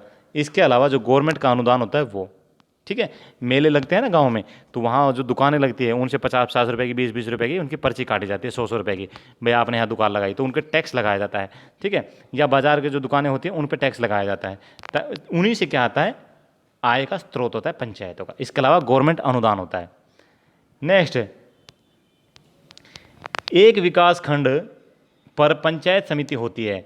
दोस्तों विकास खंड पर पंचायत समिति जो होती है ना, एक प्रशासकीय अधिकरण होता है। क्या होता है? एक प्रकार प्रशासकीय अधिकरण के रूप में होती है। क्वेश्चन नंबर 115, पंचायत समिति की बैठक का आयोजन कब किया जाता है? दोस्तों पंचायत समिति की जो बैठक है ना, उसका जो आयोजन है 2 माह में कम से कम एक बार निश्चित रूप से किया जाता है। कब? 2 माह में कम से कम एक बार निश्चित रूप से किया जाता है पंचायत समिति की बैठक का आयोजन। नेक्स्ट, क्वेश्चन नंबर 116, पंचायत समिति की बैठक हेतु कितनी गणपूर्ति आवश्यक है? यानी कि कितने लोग होना बहुत ही जरूरी है पंचायत समिति की अगर बैठक करनी है तो। यह नहीं है कि पंचायत समिति की बैठक तो बैठा ली और खुद आके अकेला बैठ के चला गया, हो गई भाई बैठक, हो गया भाई आज का प्रोग्राम, हो गए भाई आज के सुझाव, लो भाई। ठीक है, नो, ऐसा नहीं है। पंचायत समिति की बैठक के लिए जो गणापूर्ति है सदस्यों की कुल संख्या की आधी तो होनी ही चाहिए। अगर कुल सदस्य हैं मान लो 20, तो कम से कम 10 तो प्रेजेंट होने चाहिए, तभी कोई सुझाव कोई निष्कर्ष निकलता है। ठीक है, क्वेश्चन नंबर 117, भारत में पंचायत राज व्यवस्था का वास्तुकार किसे कहा जाता है? ग्राम सचिव एग्जाम का क्वेश्चन 2021 का। दोस्तों भारत में पंचायत राज व्यवस्था का वास्तुकार या कहीं शिल्पी बलवंत राय मेहता को कहा जाता है। किसे कहा जाता है? बलवंत राय मेहता को। क्वेश्चन नंबर 118, सामुदायिक विकास कार्यक्रम की असफलता का कारण। हाँ जी, क्या है? सामुदायिक विकास कार्यक्रम की असफलता का कारण है अशिक्षा, लोगों की अशिक्षा। नेक्स्ट, भारत में प्रत्यक्ष लोकतंत्र का उदाहरण क्या है? ग्राम सभा। प्रत्यक्ष लोकतंत्र का उदाहरण क्या है? ग्राम सभा है। नेक्स्ट, क्वेश्चन नंबर 120, ग्राम सभा का अभिप्राय है। भाई ग्राम सभा का अभिप्राय पूछा है, क्या है?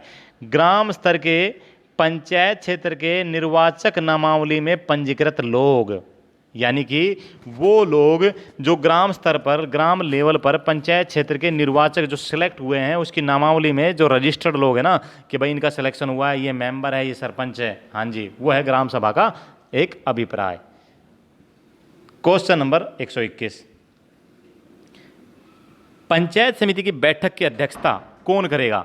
दोस्तों, पंचायत समिति की जो बैठक होगी ना, उसकी अध्यक्षता कौन करेगा? वो करेगा प्रमुख। जो उसका प्रमुख होगा, जो मेन होगा, हेड होगा, वो करेगा। नेक्स्ट, जिला स्तर पर पंचायत अधिकारी कौन होता है? ये होता है दोस्तों DDPO, जिला स्तर पर। अगर ब्लॉक लेवल पर बात करें, ये ब्लॉक खंड स्तर पर पंचायत अधिकारी कौन होता है? BDPO होता है। कौन होता है? BDPO।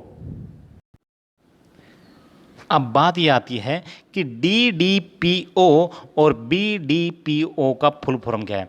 दोस्तों, डिस्ट्रिक्ट डेवलपमेंट पंचायत ऑफिसर क्या होता है? डिस्ट्रिक्ट डेवलपमेंट पंचायत ऑफिसर और ब्लॉक डेवलपमेंट पंचायत ऑफिसर, इनका फुल फॉर्म होता है।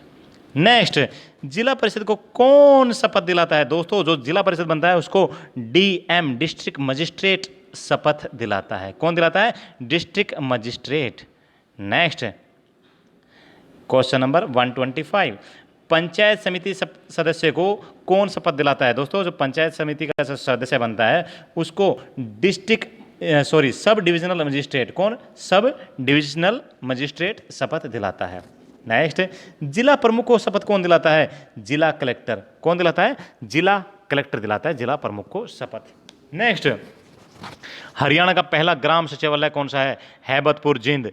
हैबतपुर, जिंद को कहा जाता है दोस्तों हरियाणा का पहला ग्राम सचिवालय। नेक्स्ट, पुस्तक कौन सी? पंचायत क्यों और कैसे के लेखक कौन है? दोस्तों, बनारसी दास गुप्ता जी। हरियाणा के पूर्व मुख्यमंत्री कौन? बनारसी दास गुप्ता जी। इन्होंने लिखी है पुस्तक पंचायत क्यों और कैसे। कौन सी? पंचायत क्यों और कैसे।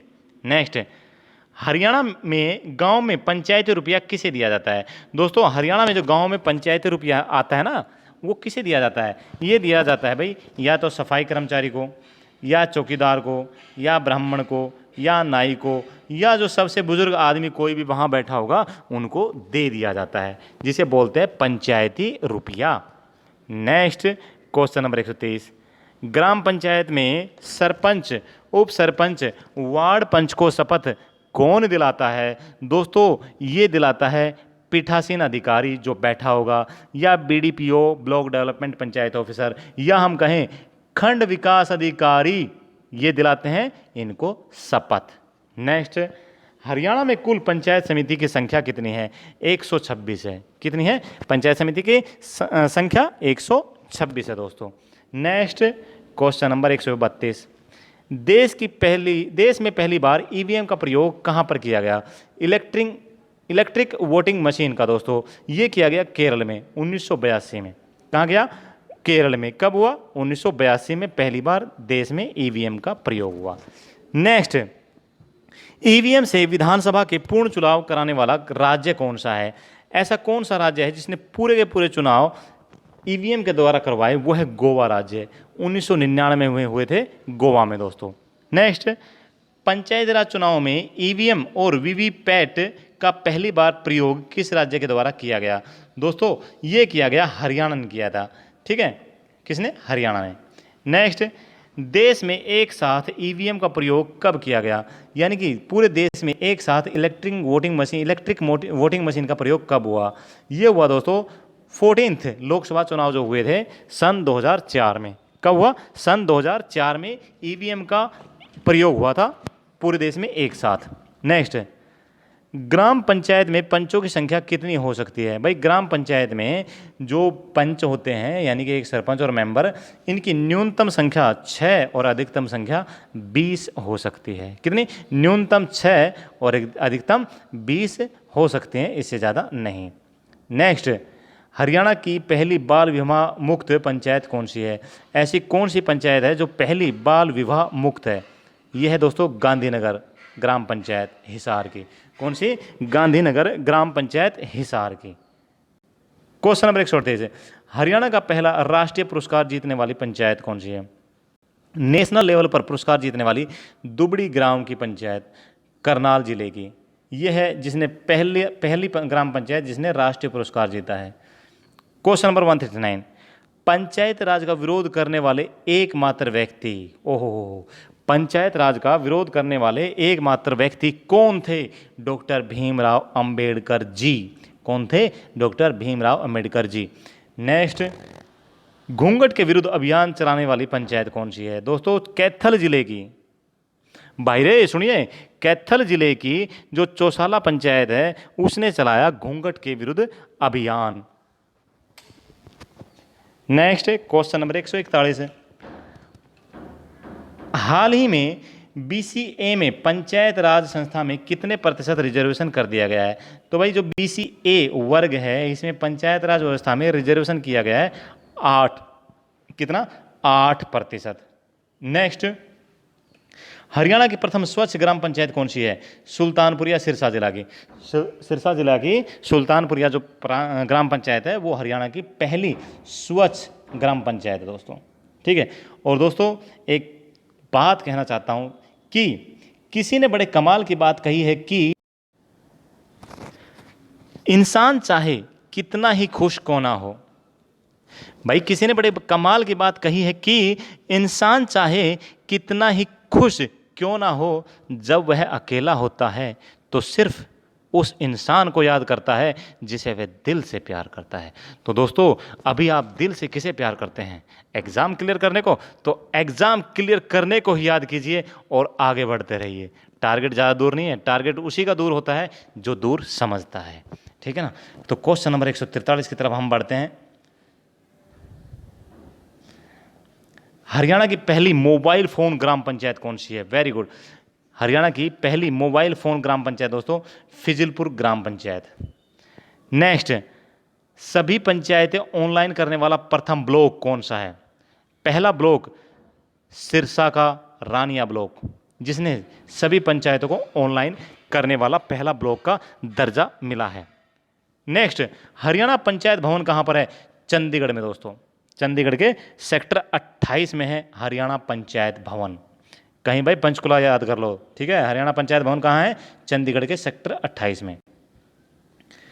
Question number 146, very important question दोस्तों।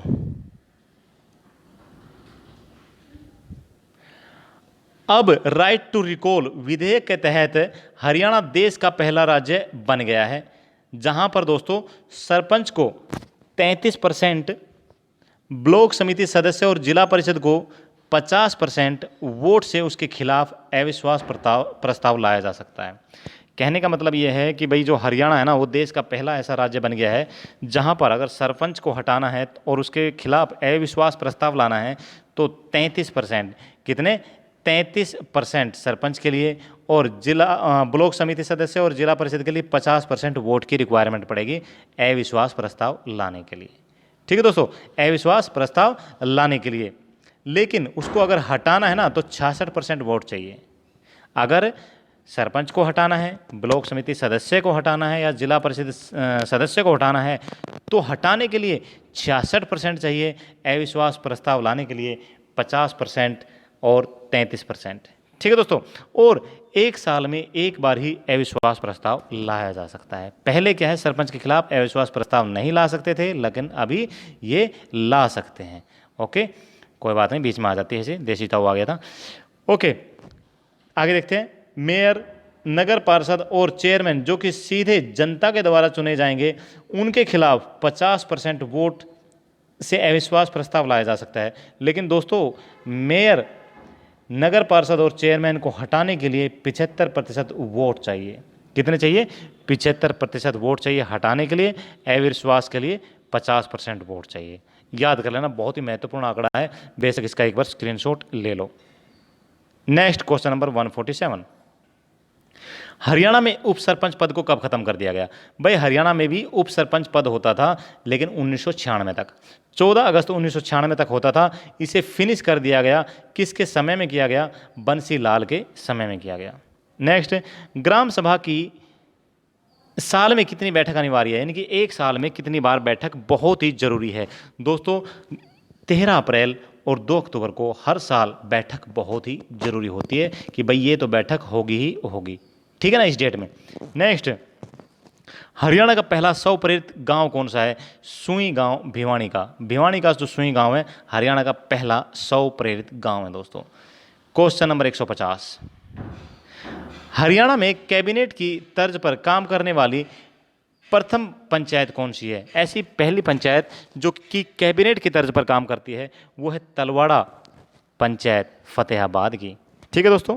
नेक्स्ट, सांसद आदर्श ग्राम योजना के तहत चुने गए गांवों की संख्या कितनी है? दोस्तों सांसद आदर्श ग्राम योजना के तहत जो चुने गए गांव है वो है 15 गांव। क्वेश्चन नंबर 152, ग्राम पंचायत के गठन के लिए न्यूनतम जनगणना कितनी होनी चाहिए? यानी कि गांव में अगर पंचायत बनानी है ना तो कितने व्यक्ति कम से कम होनी चाहिए? 500 व्यक्ति से अगर कम है तो वहां पे ग्राम पंचायत नहीं बनेगी, सरपंच जी नहीं आएंगे। और दोस्तों हरियाणा में कुल गांव 2011 के अनुसार कितने हैं भाई? 2011 के अनुसार दोस्तों 6841 है। लेकिन अगर हम बात करें, एक मिनट, जस्ट ए मिनट, 2011 के अनुसार 6841 है और कुल ग्राम पंचायत 6212। भाई फरवरी 2021 में नई गठित जो पंचायत है ना 106 है। फरवरी 2021 में जो नई गठित पंचायतें हैं जिनके लिए चुनाव भी बोल दिया है कि भाई यहाँ पे चुनाव होंगे तो 106 है। अभी कुल हो गई है 6318। कितने हो गए? 6318। भाई ये कुल ग्राम पंचायत जहाँ पे चुनाव होंगे वो आपको बताया है, ठीक है ना। कुल गांव अलग बात है और ग्राम पंचायत अलग बात है। कुल ग्राम पंचायत 6212 थी, 106 और गठित हो गई है, 6318 हो गई है, ठीक है। नेक्स्ट, सरपंच से संबंधित धारा कौन सी है? धारा 8। सरपंच से संबंधित जो धारा है कौन सी है दोस्तों? 8। जब हम ग्राम सचिव की धारा पढ़ेंगे ना तो सब कुछ आ जाएगा, देखना। पंचायती राज में राज शब्द का अर्थ क्या है? दोस्तों यहाँ पर राज शब्द का अर्थ है रूल, नियम। ये ग्राम सचिव एग्जाम 2021 का क्वेश्चन है।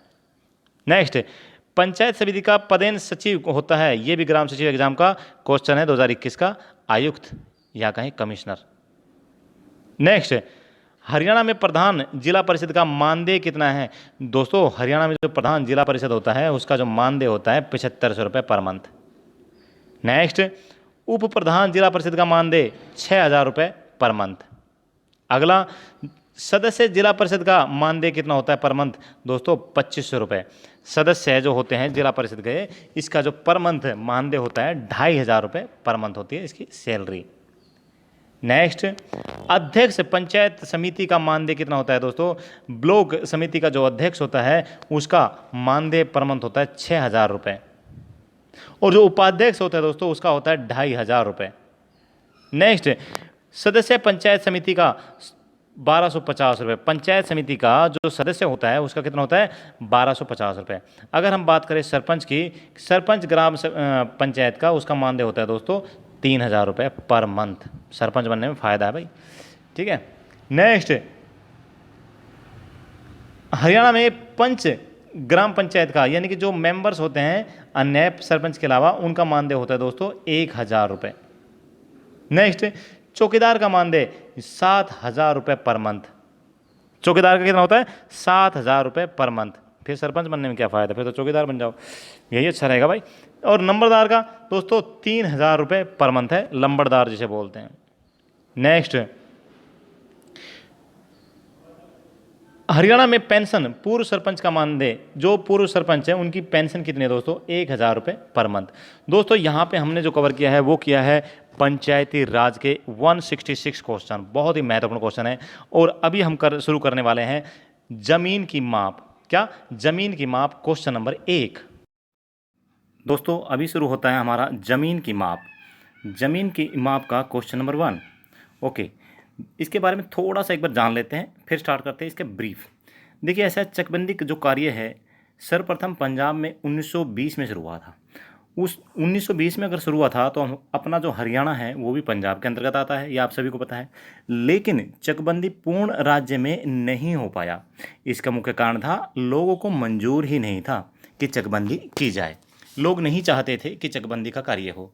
ओके, 1939 में संयुक्त प्रांत जोत चकबंदी अधिनियम बनाकर 6004 गाँव में चकबंदी हुई। चकबंदी का प्रथम जो चक्र है वो वर्ष 1953-54 में शुरू हुआ था भाइयों।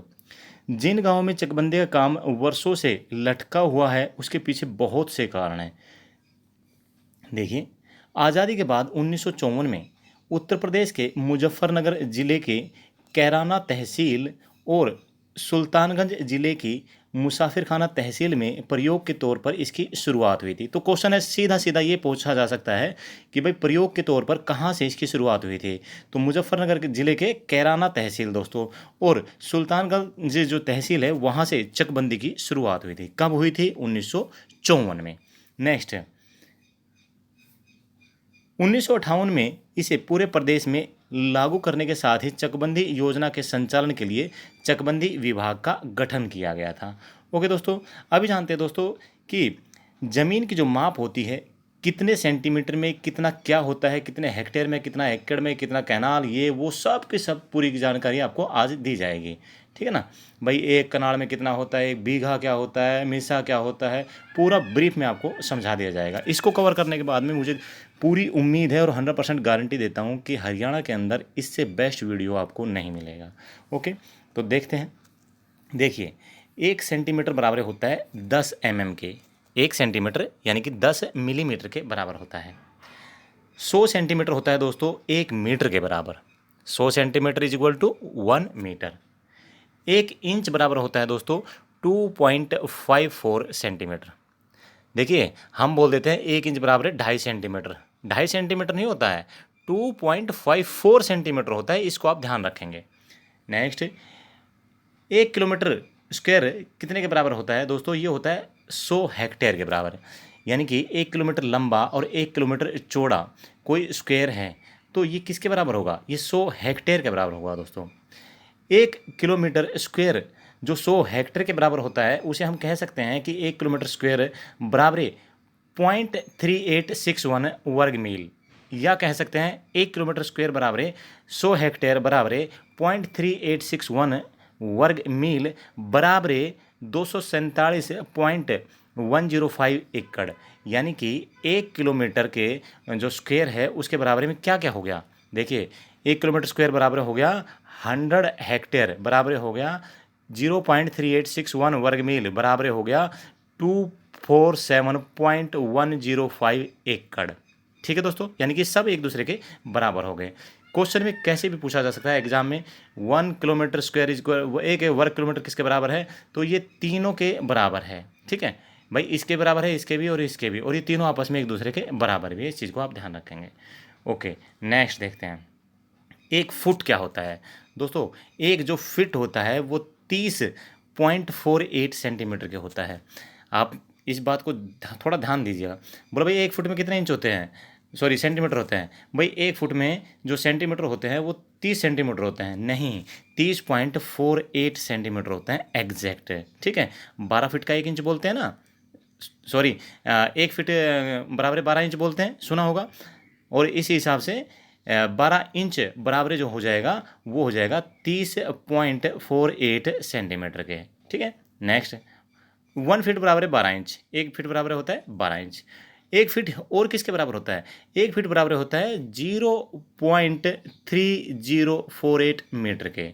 यानी कि ये तीनों के तीनों एक दूसरे के बराबर है। हम सीधे सीधे शब्दों में अगर बात करना चाहें तो हम ये कह सकते हैं 1 फीट बराबर 30.48 सेंटीमीटर बराबर 12 इंच बराबर 0.3048 मीटर। यानी कि ये सब बातें एक दूसरे के बराबर हो गई। क्वेश्चन कैसे भी पूछ लेगा आपसे, 1 फुट बराबर सेंटीमीटर भी पूछा जा सकता है, इंच भी पूछा जा सकता है, 1 फीट कितने मीटर के बराबर होता है ये भी पूछा जा सकता है। अब आप बोलेंगे सर 1 फीट कैसे मीटर के बराबर होता है? होता है, देखिए मीटर में जब फिट हो सकते हैं तो फिट में मीटर भी हो सकते हैं, लेकिन 0 पॉइंट से स्टार्ट हो जाएगा, यानी कि पॉइंट से शुरू हो जाएगी वो चीज़। ठीक है ना। नेक्स्ट, 1 मीटर स्क्वायर किसके बराबर होता है दोस्तों? ये होता है 10.7639, यानी कि 10.7639 वर्ग फिट के बराबर होता है 1 मीटर स्क्वायर। ठीक है, वर्ग फिट बोले तो वर्ग फिट का मतलब होता है 1 फीट चौड़ा 1 फीट लंबा स्क्वायर जो बन जाए, लेकिन 1 मीटर स्क्वायर के बराबर जो होगा वो होगा 10.7639 वर्ग फीट। अगर बना दिया तो वो 1 वर्ग मीटर के बराबर हो गया। नेक्स्ट, 1 हेक्टेयर किसके बराबर होता है दोस्तों? 1 हेक्टेयर होता है 10,000, कितना? 10,000 वर्ग मीटर के 1 हेक्टेयर बराबर होता है। और 1 हेक्टेयर और किसके बराबर होता है? ये होता है 2.4710 एकड़ के, या हम कहें 2.5 एकड़ के। देखिए, जो आंसर HSSC ने पूछा है वो यही पूछा है 1 हेक्टेयर के कितने एकड़ के बराबर होता है, तो 2.5 एकड़ वहाँ पे आंसर सही था। लेकिन अगर एग्जैक्ट बात करें तो 2.4710 एकड़ होता है। अभी तो बहुत बाकी है पूरा होने में, ठीक है ना। एकड़ अभी हुआ नहीं है, लेकिन HSSC ने 2.5 एकड़ को 1 हेक्टेयर के बराबर माना हुआ है। नेक्स्ट, अभी चलते गज में। देखे भाई, 1 गज किसके बराबर होता है? 1 गज बराबर होता है 0.9144 मीटर के। किसके? 0.9144 मीटर के बराबर होता है 1 गज। और 1 गज ही बराबर होता है दोस्तों 36 इंच के, 12 तिया 36 इंच के, यानी कि 3 फीट के बराबर भी कह सकते हैं। 1 गज में कितने फीट होते हैं? 3 फीट होते हैं। या कहें 1 गज में कितने इंच होते हैं? 36 इंच भी होते हैं 1 गज के अंदर। ओके, नेक्स्ट, 1 गज और किसके बराबर होता है? ये होता है 0.91 मीटर के। किसके? 0.91 मीटर के। नेक्स्ट, अभी देखते हैं दोस्तों 1 मीटर का। 1 मीटर जो होता है दोस्तों वो 100 सेंटीमीटर के बराबर होता है। ऑलरेडी आप इस बात को जानते हो। लेकिन 1 मीटर में अगर हम पूछ ले कितने इंच होते हैं, 1 मीटर में 100 सेंटीमीटर आपको पता है, लेकिन इंच पूछ लिया जाए तो ये होता है 39.37। कितना? 39.37 इंच होता है। या हम कहें 1 मीटर में कितना फिट होता है, तो ये होता है 3.2808। 3.2808 फिट हम इसे कह सकते हैं। या हम कहें 1 मीटर में कितना गज होता है, तो भाई गज भी होता है 1.0936 गज। कितना? 1.0936 गज के बराबर होता है। ठीक है, देखिए ये जो मीटर की पूरी जो सीरीज है आपके सामने है। 1 मीटर जो बराबर होता है 100 सेंटीमीटर के बराबर होता है 39.37 इंच के बराबर होता है 3.2808 फिट के, और बराबर होता है 1.0936 गज के। 1 मीटर इन सब के बराबर होता है। ओके, नेक्स्ट देख लेते हैं दोस्तों 1 एकड़। देखिए, 1 एकड़ कहें या 1 किला कहें, हमारे हरियाणा में किला ज़्यादा चलता है। ठीक है, देसी भाषा में हम लोग किला बोलते हैं। एकड़ जब नपाई की बात आती है, ज़मीन की नपाई पैमाई, उसमें बोलते हैं भाई कितना एकड़ ज़मीन है। ठीक है, लेकिन वैसे हम इसको नॉर्मली किला बोलते हैं। तो 1 किला बराबर होता है दोस्तों 0.4047 हेक्टेयर के। या हम कहें 1 किला ही बराबर होता है 4046.86 मीटर स्क्वायर के। ठीक है, 1 किला। या हम कहें 1 किला या 1 एकड़ किसके बराबर होता है 4840 वर्ग गज के। ठीक है, यानी कि जो 1 किला है वो इन तीनों के बराबर होता है। ठीक है, किन तीनों के बराबर होता है? 1 किला इन तीनों के बराबर होता है 1 किला। ओके, नेक्स्ट देखते हैं दोस्तों। अभी देखिए, जो 1 किले की जो माप होती है उसके बारे में थोड़ी जानकारी हासिल कर लेते हैं। 1 किला जो बराबर होता है दोस्तों, ये पूर्व से पश्चिम और उत्तर से दक्षिण दिशा में मापने की जो कार्रवाई होगी वो इस प्रकार होगी। 1 किले को या 1 एकड़ को हम कैसे, देखिए पूर्व से पश्चिम ये 40 क्रम होता है दोस्तों। कितना? 40 क्रम के बराबर होता है पूर्व से पश्चिम। और उत्तर से दक्षिण होता है दोस्तों 36 क्रम के बराबर। अगर हम 40 क्रम कहें कि भाई 40 क्रम क्या चीज़ है, तो 40 क्रम बराबर होता है दोस्तों 220 फिट के। कितना? 220 फिट के बराबर होता है 40 क्रम। अगर हम सीधी सीधी बात करें कि भाई 220 फिट बोल दिया, तो 1 क्रम बराबर कितना फिट होता है? आपने अमूमन सुना होगा भाई 2 क्रम का रास्ता होता है खेतों में जाने के लिए। भाई 2 क्रम का रास्ता छोड़ दो, 2 क्रम बोले तो 11 फीट है, यानी कि 1 क्रम बराबर 5.5 फीट होता है। इसी हिसाब से 40 क्रम बराबर 220 फीट, और 1 क्रम की बात करें तो 5.5 फीट होता है। और ये तो हो गया, तो देखो पूर्व से पश्चिम। अभी जानते हैं उत्तर से दक्षिण जो 1 किला होता है उसकी नपाई कितनी होती है। ये होता है 36 क्रम। 36 क्रम बोले तो 198 फिट लंबा, यानी कि पूर्व से जो पश्चिम है वो हो गया 220 फीट, और उत्तर से जो दक्षिण हो गया वो हो गया दोस्तों 198 फीट लंबा, और ये बन गया आपका 1 एकड़, या कहीं ये बन गया आपका 1 किला। ओके, अभी देखिए इस 220 फीट को अगर 198 फीट से गुणा करें, ठीक है, ये आ जाएगा आपका 43560, और इसको 9 से डिवाइड करें तो ये आपका वर्ग गज में आ जाएगा 4840 वर्ग गज, यानी कि 1 किला बन गया आपका, 1 एकड़ बन गया आपका ज़मीन। 1 एकड़ ज़मीन कितनी होती है? अगर हम उसे वर्ग गज में ज्ञात करते हैं तो 4840 वर्ग गज में आ गया। अगर इसे हम फुट में ज्ञात करते हैं तो दोस्तों ये 43560 आ गया। ओके, और स्टैंडर्ड यूनिट जो है ना वो यही है ज़मीन को मापने की, इस बात को आप ध्यान रखना। ज़मीन को मापने की जो स्टैंडर्ड यूनिट है क्या है, वो यही है। ओके, नेक्स्ट देखते हैं, 1 वर्ग गज कितने के बराबर होता है? 1 मिनट, देखिए 1 वर्ग गज जो है दोस्तों वो 9 वर्ग फीट के बराबर होता है। कितना? 9 वर्ग फीट के बराबर होता है, यानी कि और 1 वर्ग गज ही दोस्तों 0.9361 मीटर स्क्वायर के बराबर भी होता है। किसके? 0.9361 मीटर स्क्वायर के। और 1 वर्ग फुट जानते हैं अभी, ये होता है दोस्तों 0.0929 मीटर के। अब आप बोल रहे हैं कि सर सब कुछ ऊपर से जा रहा है। नहीं, कुछ भी ऊपर से नहीं जा रहा। इसको जो मैं आपको पढ़ा रहा हूँ साथ साथ रजिस्टर में एक बार नोट करो। रजिस्टर में जैसे ही नोट हो जाएगा ना, ऑटोमेटिक आपको याद हो जाएगा। एक बार वीडियो को देखना, 2 बार देखना, ऑटोमेटिक आपको 100% याद होगा। ठीक है, नेक्स्ट, 1 करम बराबर होता है दोस्तों, मैंने अभी जस्ट पहले आपको थोड़ी देर पहले बताया था 5.5 फीट। 1 करम बराबर है 5.5 फीट। खेतों में जाने के लिए रास्ता कितने करम का होता है? मिनिमम देखा होगा आपने, मिनिमम बता रहा हूँ भाई, 2 करम का होता है, यानी कि 11 फीट का, ताकि आराम से बैलगाड़ी, ऊँट गाड़ी वगैरह जा सके। पहले के ज़माने में मिनिमम रास्ता इतना छोड़ा जाता था, और मैक्सिमम तो कितना भी छोड़ लो। ठीक है, तो भाई ये 1 वर्ग फीट बराबर है, तो 1 करम बराबर होता है 66 इंच। और 66 इंच कहें या कहें 5.5 फीट कहें या 5 फुट 6 इंच कहें, बात एक ही है। ठीक है दोस्तों, 66 इंच के बराबर होता है 1 करम, और 66 इंच का मतलब होता है 5 फीट 6 इंच, यानी कि 5.5 फीट। ओके, अभी इस तरफ आ जाते हैं। 1 मील ऊपर रह गया, 1 किलोमीटर। ओके, 1 किलोमीटर बराबर होता है दोस्तों 1093.61 गज के। 1 किलोमीटर किसके बराबर होता है? 1093.61 गज के होता है। और 1 मील किसके बराबर होता है? 1760 गज के। 1 मील कितने बराबर होता है? 1760 गज के। जब आर्मी की रनिंग होती है या पुलिस वगैरह की जो रनिंग होती है, बोलते हैं कि भाई 1 मील की दौड़ है। 1 मील की दौड़ होती है, अगर उसको हम किलोमीटर में कन्वर्ट करते हैं तो 1600 मीटर बोला जाता है। लेकिन एक्चुअल में 1600 मीटर की दौड़ नहीं होती है, वो होती है 1609 मीटर की। कितनी? 1609 मीटर की दौड़ होती है। आर्मी की कहो, पुलिस की कहो, या अन्य कोई भी बोलते हैं ना 1 मील की दौड़ है, 1600 मीटर की दौड़ है, कागजों में भी लिखा रहता है कितना? 1600 मीटर। लेकिन वो 1600 मीटर नहीं, 1609 मीटर होता है मेरे भाई। ओके, तो 1 मील बराबर है 1760 गज। नेक्स्ट, 1 मील बराबर है 1.609 किलोमीटर। भाई या हम इसे कहें 1609 मीटर कहें या 1.609 किलोमीटर कहें, बात एक ही है। और दोस्तों 1 किलोमीटर बराबर होता है 3280.8 फुट के।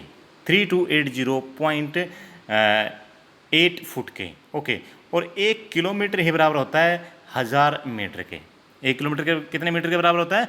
1000 मीटर के। बस यही क्वेश्चन एग्जाम में पूछा जाएगा, चाहे वो पुलिस का हो, चाहे वो ग्राम सचिव का हो, चाहे वो पटवारी को, यही बस इसी के अंदर से मैक्सिमम आपके क्वेश्चन बन जाएंगे। नेक्स्ट जानते हैं,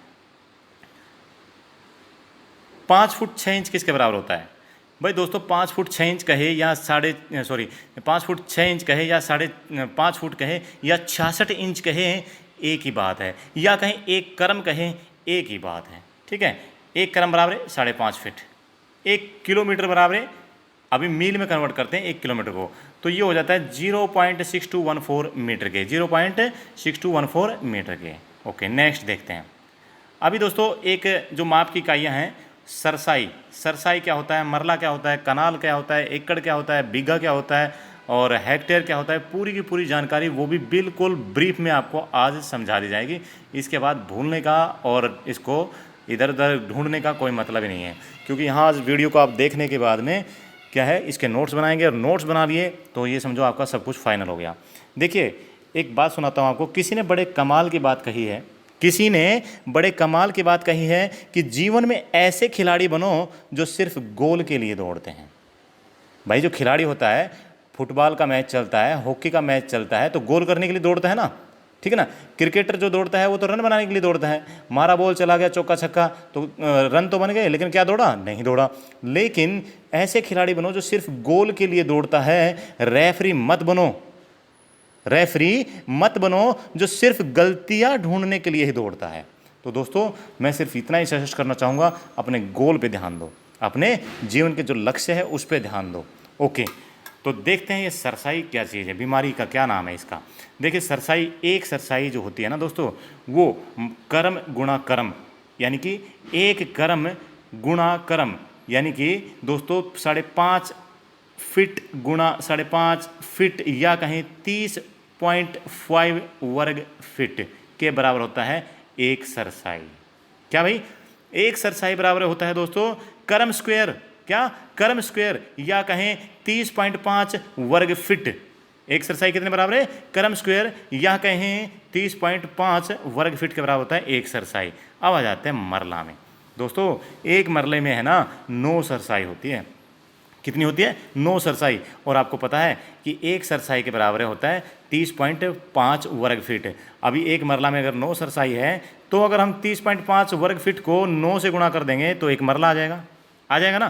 तो भाई 9 गुणा 5.5 गुणा 5.5 फीट, एक ही बात है। तो ये हो गया 272.25 वर्ग फीट के।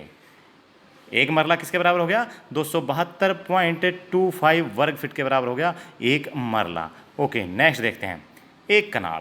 दोस्तों एक कनाड़ में 20 मरला होता है। कितना मरला होता है? एक कनाड़ में 20 मरला होता है, या कहें एक कनाड़ में 20 गुणा 9 गुणा 5.5 गुणा 5.5 फीट, एक ही बात है, जिसका पूरा का पूरा निचोड़ बन जाएगा 5445 वर्ग फीट के। देखिए फिर समझा देता हूँ। एक सरसाई बराबर है कर्म स्क्वायर, एक मरला बराबर है 9 गुणा कर्म स्क्वायर, एक कनाड़ बराबर है 20 गुणा 9 गुणा कर्म स्क्वायर, यानी कि 5445 वर्ग फीट के बराबर हो गया एक कनाड़। सिंपल लैंग्वेज, सिंपल बात, आराम से समझ लो, नोट्स बना लो। नेक्स्ट अभी चलते हैं एक किला, या कहें एक एकड़ किसके बराबर होता है। दोस्तों एक किला में 8 कनाड़ होते हैं। कितने? एक किला में 8 कनाड़ होते हैं। तो सीधी सीधी बात है, जो एक कनाड़ था ना उसको अगर 8 से गुणा कर दिया, किसको?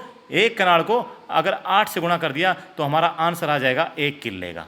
सिंपल। देखिए 8 गुणा 20 ये वाला, गुणा 9 ये वाला, गुणा 5.5 गुणा 5.5 फीट, तो आपका आंसर हो गया 43,560 वर्ग फीट।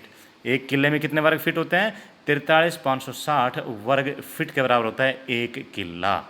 अभी जानते हैं हेक्टेयर। भाई हेक्टेयर क्या बीमारी है, इसका स्क्रीनशॉट ले सकते हो आप। ओके, अभी हेक्टेयर में चलते हैं। एक हेक्टेयर होता है दोस्तों, थोड़ी देर पहले मैंने आपको बताया था कि एक हेक्टेयर बराबर 2.5 एकड़ बोल देते हैं, और 2.5 एकड़ को HSSC ने करेक्ट भी माना है, लेकिन एक्चुअल में 2.5 एकड़ नहीं होता है। एक हेक्टेयर बराबर होता है 2.4710, 2.4710 होता है एक हेक्टेयर के। और इस 2.471 को अगर हम 8 गुणा 20 गुणा 9 गुणा 5.5 गुणा 5.5 से कर देते हैं तो हमारा आ जाता है 107639.1 वर्ग फीट के बराबर आ जाता है। तो ये पूरा हमारा क्या बन गया? एक हेक्टेयर बन गया। दोबारा देख लें कि भाई एक हेक्टेयर की कार्रवाई हमने कैसे की है। देखिए एक सरसाई बराबर है कर्म स्क्वायर, एक मरला बराबर है कर्म स्क्वायर गुणा 9, एक कनाड़ बराबर है कर्म स्क्वायर गुणा में 9 गुणा में 20, या कहीं 20 गुणा में 9 गुणा में कर्म स्क्वायर। एक किला या एक एकड़ बराबर है 8 गुणा होता है, 8 कनाड़ होते हैं किला में, तो 8 गुणा में ये वाला 20 गुणा में ये वाला 9 गुणा में ये कर्म स्क्वायर, तो ये आपका हो गया वर्ग फीट। अभी आगे एक हेक्टेयर। एक हेक्टेयर बराबर होता है 2.471 एकड़ के या किला के। अभी 2.47 को अगर हम इनसे गुणा कर देते हैं कि भाई 2.471 गुणा 8 कनाड़ गुणा 20 मरला गुणा 9 सरसाई गुणा कर्म स्क्वायर, यानी कि आपका स्टार्टिंग बेस जो। ओके, तो ये बन गया दोस्तों 107639.1 वर्ग फीट के, यानी कि 107,639 वर्ग फीट के बराबर हो गया 1 हेक्टेयर दोस्तों। ओके, नेक्स्ट, 1 हेक्टेयर के अंदर आपने भी वर्ग फीट तो जान लिए हैं, तो और आगे देखते हैं 1 हेक्टेयर और किसके बराबर होता है। जस्ट ए मिनट दोस्तों, अभी हम जानते हैं 1 हेक्टेयर में, देखिए अगर 1 हेक्टेयर की बात करें तो इसमें 2.5 एकड़ यानी कि 2.471 एकड़ के बराबर होता है 1 हेक्टेयर। 1 हेक्टेयर के अंदर कनाल कितने होते हैं? 19.76 कनाल होते हैं। अगर हम बात करें मरला की कि 1 हेक्टेयर में मरले कितने होते हैं, तो 395.2 मरले होते हैं भाई।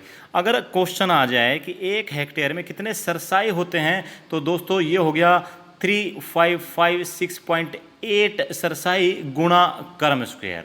ओके, और सीधा सीधा आंसर आ जाएगा 10739 वर्ग फीट के बराबर होता है 1 हेक्टेयर, जो कि ऑलरेडी हम यहाँ कवर कर चुके हैं। ओके, अभी 1 किला या 1 एकड़ में, 1 किला या 1 एकड़ में कितने कनाल होते हैं? भाई 8 कनाल होते हैं। अभी मरला और बताओ कि 1 किला में कितना मरला होता है? भाई 160 मरला होता है। ओके, मरला बता दिया। अब ये बताओ जी कि 1 किला या 1 एकड़ में सरसाई कितना होता है? तो दोस्तों ये होता है 1440 सरसाई गुणा कर्म स्क्वायर। ओके, नेक्स्ट, अभी बोले जी कनाल के बारे में बताओ, 1 कनाल में कितना मरला होता है? भाई 1 कनाल के अंदर 20 मरला होता है मान लिया, तो ये बताओ सरसाई कितना होता है 1 कनाल में? भाई 180 सरसाई होता है। क्यों? 20 गुणा में 9, सिंपल बात है भाई, 20 गुणा में 9, तो यानी कि सरसाई कितना हो गया? 180 गुणा कर्म स्क्वायर, ये हो गया सरसाई। ओके, यानी कि 5445 वर्ग फीट के बराबर हो गया 1 कनाल। ओके, नेक्स्ट, अभी मरले के बारे में बताओ सर। 1 मरला बराबर क्या होता है? 1 मरला बराबर होता है 9 सरसाई गुणा में कर्म स्क्वायर। ठीक है, यानी कि 272.25 वर्ग फीट के बराबर होता है 1 मरला। अभी 1 एकड़, या दोस्तों एकड़ को घुमन भी कहा जाता है। क्या कहा जाता है? घुमन भी कहते हैं एकड़ को। 1 एकड़ बराबर है 36 कर्म गुणा 40 कर्म, यानी कि 36 कर्म पूर्व से पश्चिम, 40 कर्म उत्तर से दक्षिण, ये हो गया 43560 वर्ग फीट के दोस्तों। वर्ग फीट में निकाला हमने। ओके, नेक्स्ट, क्योंकि 1 कर्म क्या था? 5.5 फीट था ना। हाँ, ओके, 1 हेक्टेयर बराबर क्या होता है दोस्तों? 1 हेक्टेयर 2.4710 या कहें एकड़ या कहें 2.5 एकड़ के बराबर होता है। एकड़ कहो, एक किला कहो, एक ही बात है। अभी 1 किला या 1 एकड़ में बीघा कितना होता है? 1 किला या 1 एकड़ में दोस्तों हम बीघा कहीं तो 5 होता है, कनाड़ कहीं तो 8 होता है। नोट्स बना लो, नोट्स एक बार आपके छप गए ना रजिस्टर में, तो रिक्वायरमेंट नहीं है कि क्या बोलते हैं कि इसको बार बार बहुत ज़्यादा पढ़ा जाए। देखिए, इसी से संबंधित मैं आपको एक बात बताता हूँ, ज़्यादा पढ़ने की रिक्वायरमेंट नहीं होती है। ज़्यादा पढ़ने से आईएएस नहीं बन सकते, सही चीज़ों को सही तरीके से पढ़ने से ही आईएएस बना जा सकता है। दोस्तों ये बात मैंने नहीं कही, ये किसी व्यक्ति ने आईएएस इंटरव्यू के दौरान कही थी कि भाई ज़्यादा पढ़ने से आईएएस नहीं बना जा सकता, सही तरीके से सही समय पर चीज़ों को पढ़ने से ही आईएएस बना जा सकता है।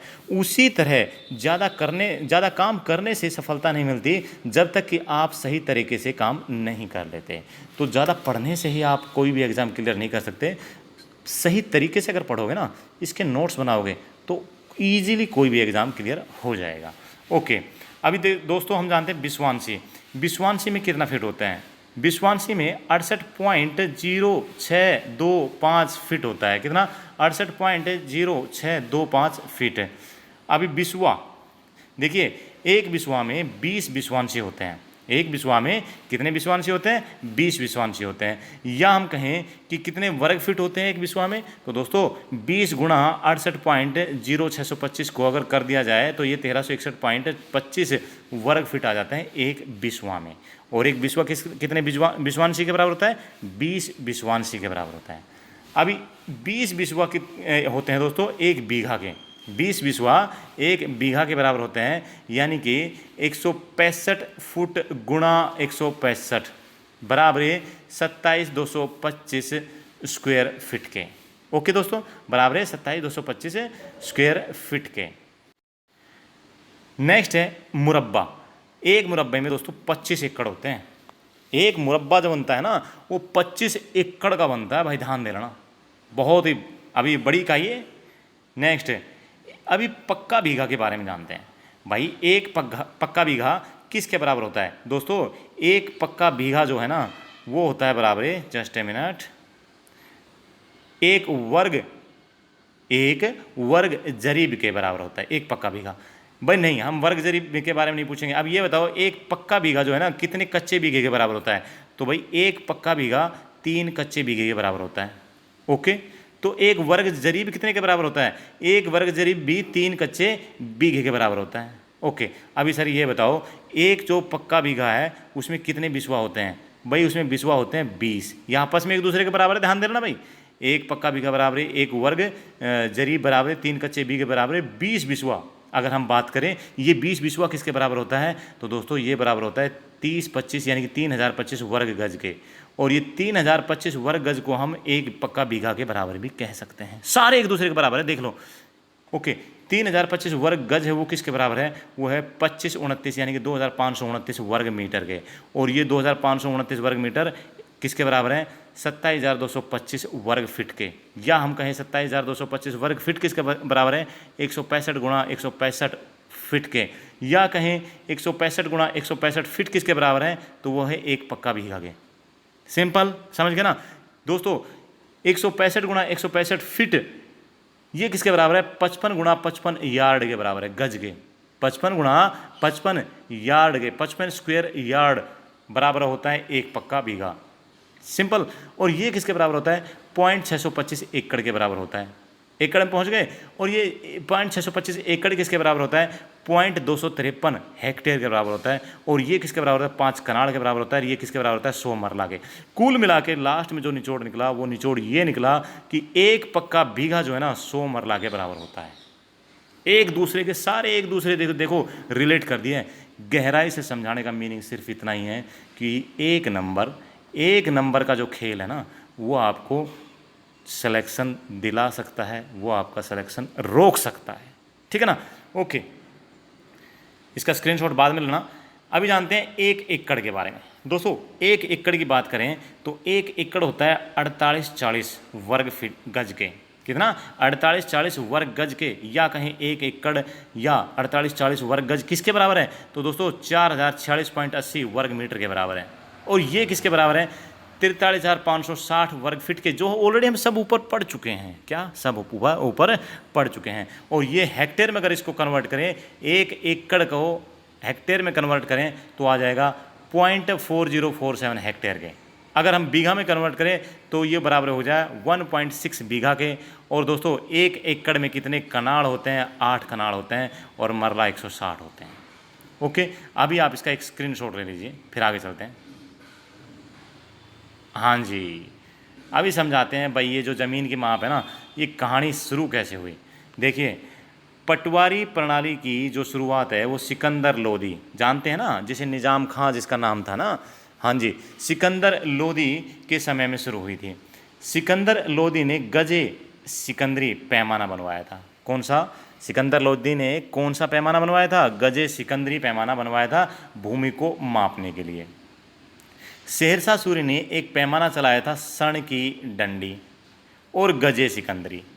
जानते हैं ना शेरशाह सूरी को, जिसने हुमायूं को 2 बार हराया था। हाँ जी, तो भाई शेरशाह सूरी ने एक पैमाना चलाया था, स्वर्ण की डंडी और गजे सिकंदरी का भी प्रयोग किया। पटवारी पद की जो स्थापना है अकबर के समय में हुई थी दोस्तों। टोडरमल को भूमि बंदोबस्त प्रणाली का विभाग दिया गया था। ये क्वेश्चन ग्राम सचिव में, इसके अलावा हरियाणा पुलिस में आ चुका है। कौन सा? कि टोडरमल जो है उसके पास कौन सा विभाग था? तो दोस्तों भूमि बंदोबस्त। कौन सा? भूमि बंदोबस्त का विभाग था। इसका स्क्रीनशॉट ले लीजिए। ओके, नेक्स्ट देखिए, पटवारी के किस किस नाम से जानते हैं?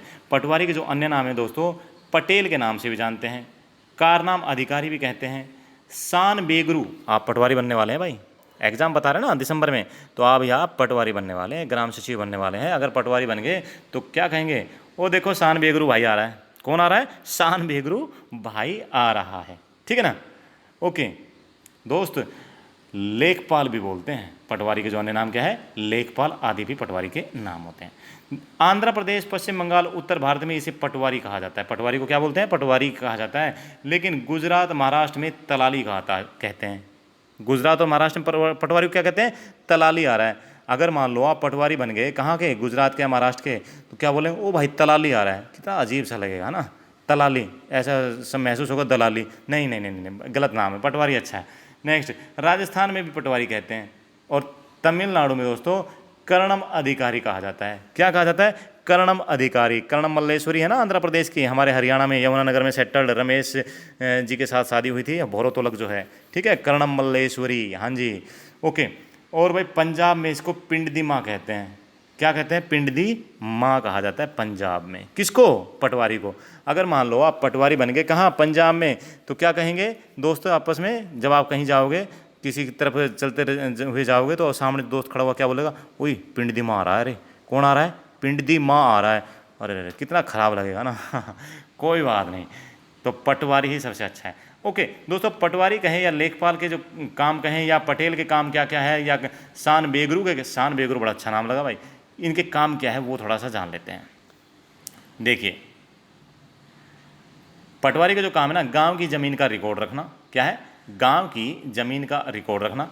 खरीदी गई बेची ज़मीन का नाम करना उसको, यानी भाई किसने खरीदी है, किसने बेची है, तो भाई जो इसने खरीदी है, पैसा दिया है, उसके नाम पे चढ़वाना, जिसने बेची है उसके नाम से उतरवाना, ठीक है, यानी कि हटवाना, ये पटवारी का काम है।